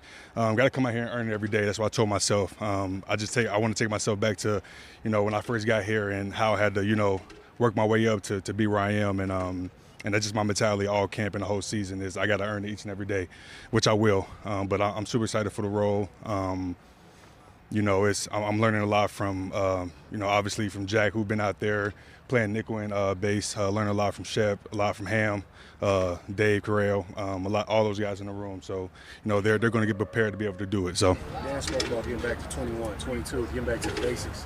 At what point do you feel like y'all got away from that? I mean, obviously you guys had a lot of success, but how did y'all get away from that? How do you get back to that as a team? I think that I feel like we didn't get away from it. I think that's kind of downplaying, the way we work. I would just say that, sometimes things can get complacent, and I don't think that we ever did. But in the image of the outside world, it's probably what people see, but it's not what it is. Just getting back to the basics. I remember when I first came in here, it was just hard-nosed football. It still is, and all the years I've been here, it's still been hard-nosed football. But just getting back to our technique. Hold on, Barnes. I just had a happy birthday win. I just decided to buy myself a little $50 on this stupid game, and you guys won't believe this. If that camera can focus in on it, look at that. It's going crazy. I think I just won like $600. Let's see what it says. Oh my God, that's nuts. Happy birthday to me. Happy birthday to the Detroit Lions. There we go. Damn, it's still going 657. Look at that. Good Lord. And I bet a whole $4. And I just won that. Oh, I'm done. We'll cash that out. Being sound and getting back to what we do, bringing back old-fashioned football, and that's, ready to hit and ready to go out there and compete and bring the thump to our opponents. That's what, Dan has installed in all of us since I've been here. And it's just basically just getting back to the basics, getting back to who we are and our identity. I'm super excited about it. You can tell just the emotion and the things on Dan's face that he's ready to go. And if that doesn't get you going as a player, then, something's wrong with you. But I'm super excited, and I'm ready to get back to the small, minute details for sure. So, you guys have come in as the hunters, and then it kind of shifted quickly after you made it to the NFC Championship game to being the hunted. Where does it stand now with this team and the mentality as you go into the season after missing it now? I think that every team know when they come play the Lions that they have to bring it. I think that mentality hasn't left. And when we play you, we're going to make sure that you feel it. And, Dan said something about, we want to make teams feel like if we do lose, and not saying we will and we won't, but if we do, they got lucky. And that just lets you know what you need to know right there. I mean, I feel like it feels good to be teams when they come in and give us their best. That just makes us better, makes us even hungrier and really starving to be able to play against those teams. But no, I'm super excited. I know the team is super excited to get back to what we do, and we're ready to, dominate the season. So. How much of an additional hunger is there, having missed out on the tournament last year, as Dan likes to call it? Yeah, you can feel the energy inside the building. We're not accepting nothing less than what we know what we are. And guys will get left behind if you're not here to work and get better each and every day, and build that trust in the coaches and the players, then you just won't be here. And I know even for myself, I'm like, I got to continue to do that, lead out there, be the best I can be, set a good example. Like I said, we're just super excited to get back to who we are.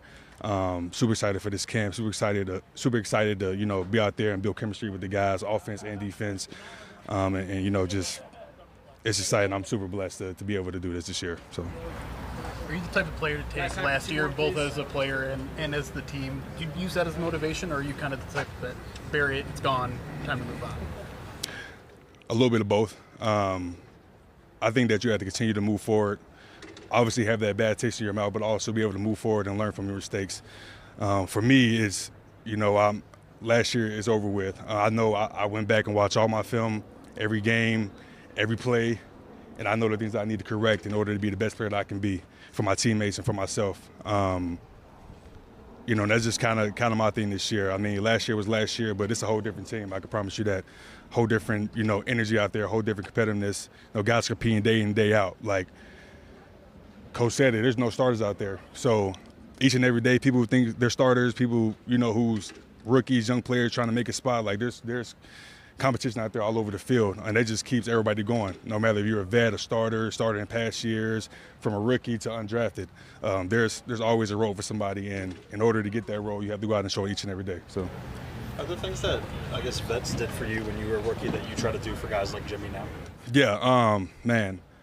I know that, everybody will know Alex is my best friend, and, he kind of just carried me along, and I'm just taking that, on to Jimmy and the other younger guys, because I know what it feels like to come in and be confused on things, feel like things are just moving too fast. So, obviously I like to take the young guys under my wing and kind of just, make it easier for them, especially during camp, because my first camp I was man, I didn't know what was going on. It was a lot for me, and I know what that feels like, and I don't ever want them to feel that way. So any way I can help. I mean, Eric Hunter asks me questions all the time. Jimmy does too. You know, I'm checking on the guys in the morning. How y'all feeling? Need help with anything? How you feel about this? You know, just day in and day out, because those guys need it.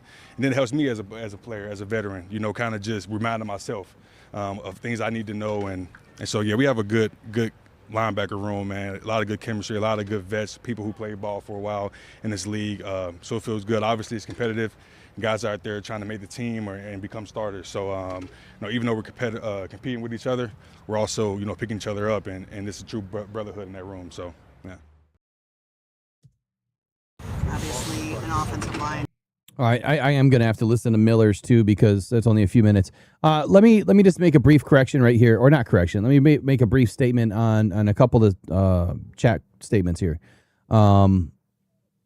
J-Rod says Barnes is not planning on Rodrigo being the will, and then Major Payne says sounds like Barnes is going to play more will. So let me clarify.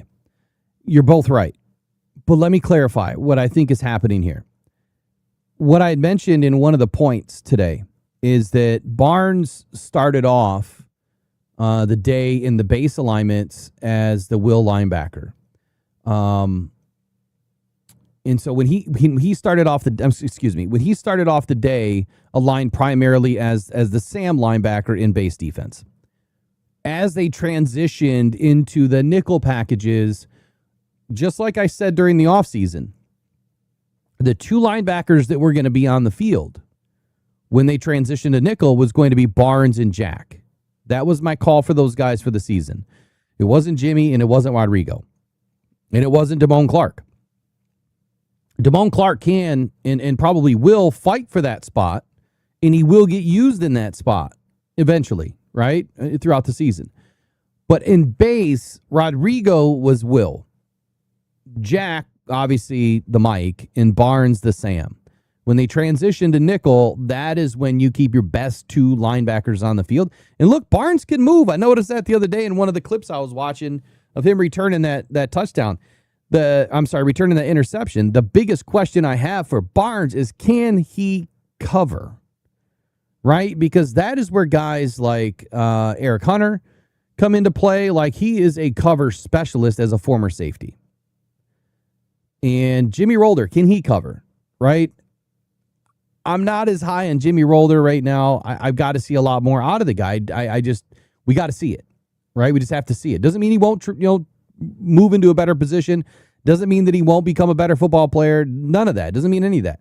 But to start camp early for him, he was taking the mic reps. And as I said earlier, I think that was by purpose, intent, to throw him into the chaos, sink or swim, learn it, because now you've got to communicate it, see it, key it, diagnosis, communicate it again, and then play football. And as a rookie, your head is just doing this. You're just spinning. So I think that we're fine. But I think you're both right, too, that Rodrigo probably won't be on the field as much in the nickel front. It's going to be our best two linebackers, and this is where Derek Barnes has to take another step, because he's added quite a bit of bulk as the Sam linebacker. As you guys know, those of you that understand, the defense and how it works, the Sam linebacker will often set the edges too. And the Sam linebacker will often come up on the line, and there's a lot of different things that the Sam linebacker does. They are typically lined up over the right tackle on some plays where there's not even a tight end. So he's got to handle the run game, but he also has to be able to drop back, and to cover passing situations when they do motion a tight end over. Right? Sometimes you see the linebackers move around a little bit, and he'll start to drop into a formation where he can cover. So, look, I'm slowly beginning to trust Barnes. He's healthy this year, so I think he's going to be at his best. He's also older. And there's one thing that I know about Dan Campbell. It's exactly what we've heard before. Like, even when we were listening to the Tom Kennedy video, there's one thing about Dan Campbell that will always remain true. Dan Campbell will trust his vets. because they've been there and they've done it and they have the education and the instincts. And, the more time you have on the field, the more you build up instinctually, right? There's a different set of instincts in everybody, whether you're naturally instinctful or it's a learned instinct. Some players come to the field and it's natural, right? Those are the players that develop quickly. And then there's players that have to learn it. Now, Barnes has not always been the most natural, in my opinion, just by watching him play. He's made some big mistakes. Like, I'll never forget why he didn't smack Dak Prescott in the mouth in the end zone. I'll never understand that. He should have ran right through his chest, and he didn't. Anyway, you're both right, but I think it's to a varying degree as to why, and it's the front that they're going to play. Let's do Blake Miller, and then I'm going to get out of here. It needs time to gel. Can you sense any of those steps from the early practices, OTAs, starting to come together in this camp, even on day one? Yeah, I mean, I feel like everyone in that room is very close with one another. There's no one in there that I wouldn't hang out with outside of this facility. There's that gelling. Everyone's on the same page. Coach Fraley makes sure that everyone's thinking the same way. We're one big mind, and we see things the same way. So it's good. We're excited. You walked in here back in the spring, a lot of new things. Granted, it's still new for you, but where is your comfort level compared to OTAs? Definitely feel more comfortable. Things are coming a little quicker. That's not to say that there's still not more things to learn. I wanted to be able to just go out there and I want to be able to make the points in my head. Things are just to be automatic, and we're still working to that point. But with the guys you have in that room, the veterans, and then coaches as well, making themselves available, I have no doubt that he'll be in a good spot.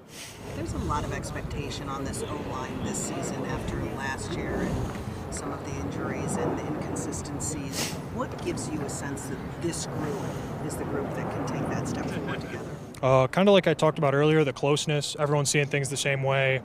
Also, too, just the mentality. I think Coach Fraley, Coach Campbell have done a great job of, letting us know what the mentality is going into this season. And, everyone buying in, believing in that, going out there and playing Detroit football. It's a serious business, but also this is a milestone for you. I'm sure you worked your entire life. Got my water, P.S. Have you let it hit you yet that this is real now that training camp gets going? I mean, yeah, a little bit. It's a business too in terms of, every day I come in and there's things I need to get better. I'm going to go in there, watch this tape. I'm sure there's plenty on there that I need to improve and, try and write everything down and be better on that the next day. And I'm sure Ben Barch was telling me, he said everything keeps popping up like gophers and you just got to keep whacking each gopher like everything that comes up. Whack-a-mole. And, eventually you'll look back at yourself and, you'll see that you become a whole different player. And, that to me is very satisfying. And in being a better player, you're that much better of a teammate. You give your team that much more of a chance to win. You said you watched the Anything you've taken from his process? I'd just say how intentional he is with everything. Whether that's his body getting his pre-practice activation, whether that's in the film room, his attention to detail, knowing all the points at the IDs, just his overall understanding of the offense, and then how he approaches his technique, how he approaches breaking down a practice, watching film, like everything he does it to a super high level. What has his relationship been like you in terms of the leadership perspective, maybe some advice he's given you? Yeah, I mean, he's been there, he's always there for me when I have questions, and he has a lot of experience, obviously, playing this position and, in this league. So he's able to give me a lot of insight that, hopefully I won't have to learn the hard way as much. I can learn from him. You told us before you were drafted you were up late watching clips of Dan Campbell giving speeches. What was it like now as training camp begins to be in the room with him as he's giving one? Yeah, I mean, it's, it gives you goosebumps a little bit. You can feel his passion. You can feel that he's super, super believing in his message, and you can feel it's coming from the heart. It's not fake at all. You want to share a little bit of what he threw at you guys? I don't want to put too much out there, just, that we're going to go out there and we're going to be physical and, we want to make teams quit. There is a huge emphasis on fixing this O-line this year. How much personal responsibility do you feel in fixing that? I mean, I feel it's, as any player, it's a duty to your team, a duty to God, a duty to your family, whoever it might be. You have a duty to be the best player that you can be, for your teammates, for your family, for everybody, for the city of Detroit. Like, I have a duty to be the best player I can be, and everyone knows, personally, they have that responsibility as well, and everyone's very bought into it. Man, I just can't get enough of Blake Miller. I can't, so I apologize. I'm gonna have to transition real quick. We're gonna have to go to an old. I gotta find it. I know it's a short, but there he is. So when I was at the combine, what did he say about Penei Sewell? Blake, do you see yourself in any specific scheme at the next level? You know, I really, whatever team drafts me, I'm here to learn as much as I can and be the best in their scheme that I can humanly be. You know, like I said, I want to be a sponge, soak up as much information as possible, and then be the best player I can humanly be. Comfortable pulling and or down blocking? Which one do you feel you're better at? You know what? I mean, they both got their pros to them. I mean, pulling, you get to go out there, get some speed going, run through a guy's face, and then down block, you just get to be physical, come downhill on someone, and try and move them off the ball. Who are the tackles you studied the most? I'd say three come to mind. Lane Johnson. I think his explosiveness and then his consistency is just incredible. I really want to have that as a part of my game. I think Trent Williams, his confidence and his swagger is amazing. He goes out there, he knows he's the best player on the field.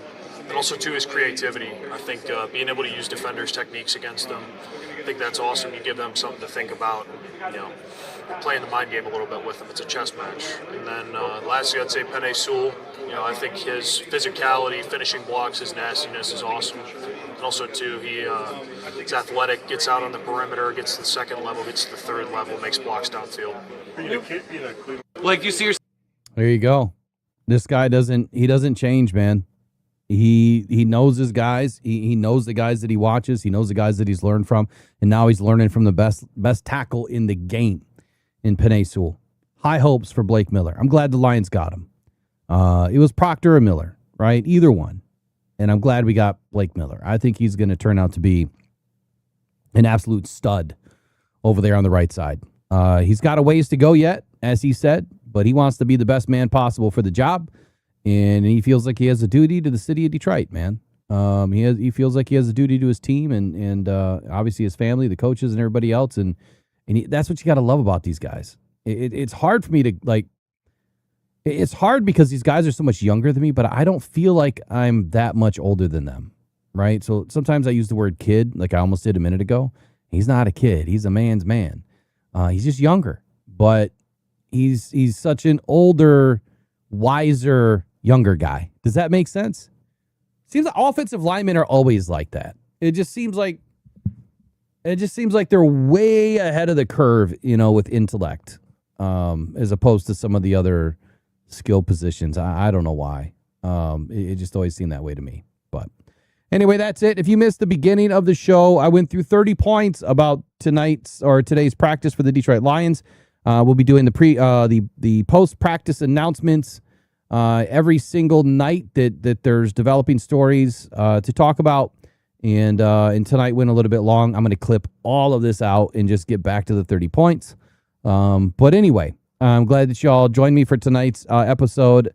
I'm going to go enjoy the last hour of my day or 3 hours of my birthday and do something. I don't know. Maybe I'm going to have a cheat day today because I've only had 18 meals in 18 days or something crazy like that. No, I'm sorry. 25 meals in 25 days and 75 protein shakes. I think I'm going to go have some ice cream because I haven't had that in almost a month. All right, y'all. Be good. Be Lions. Be One Pride. See you in the next one. Adios. Pressured by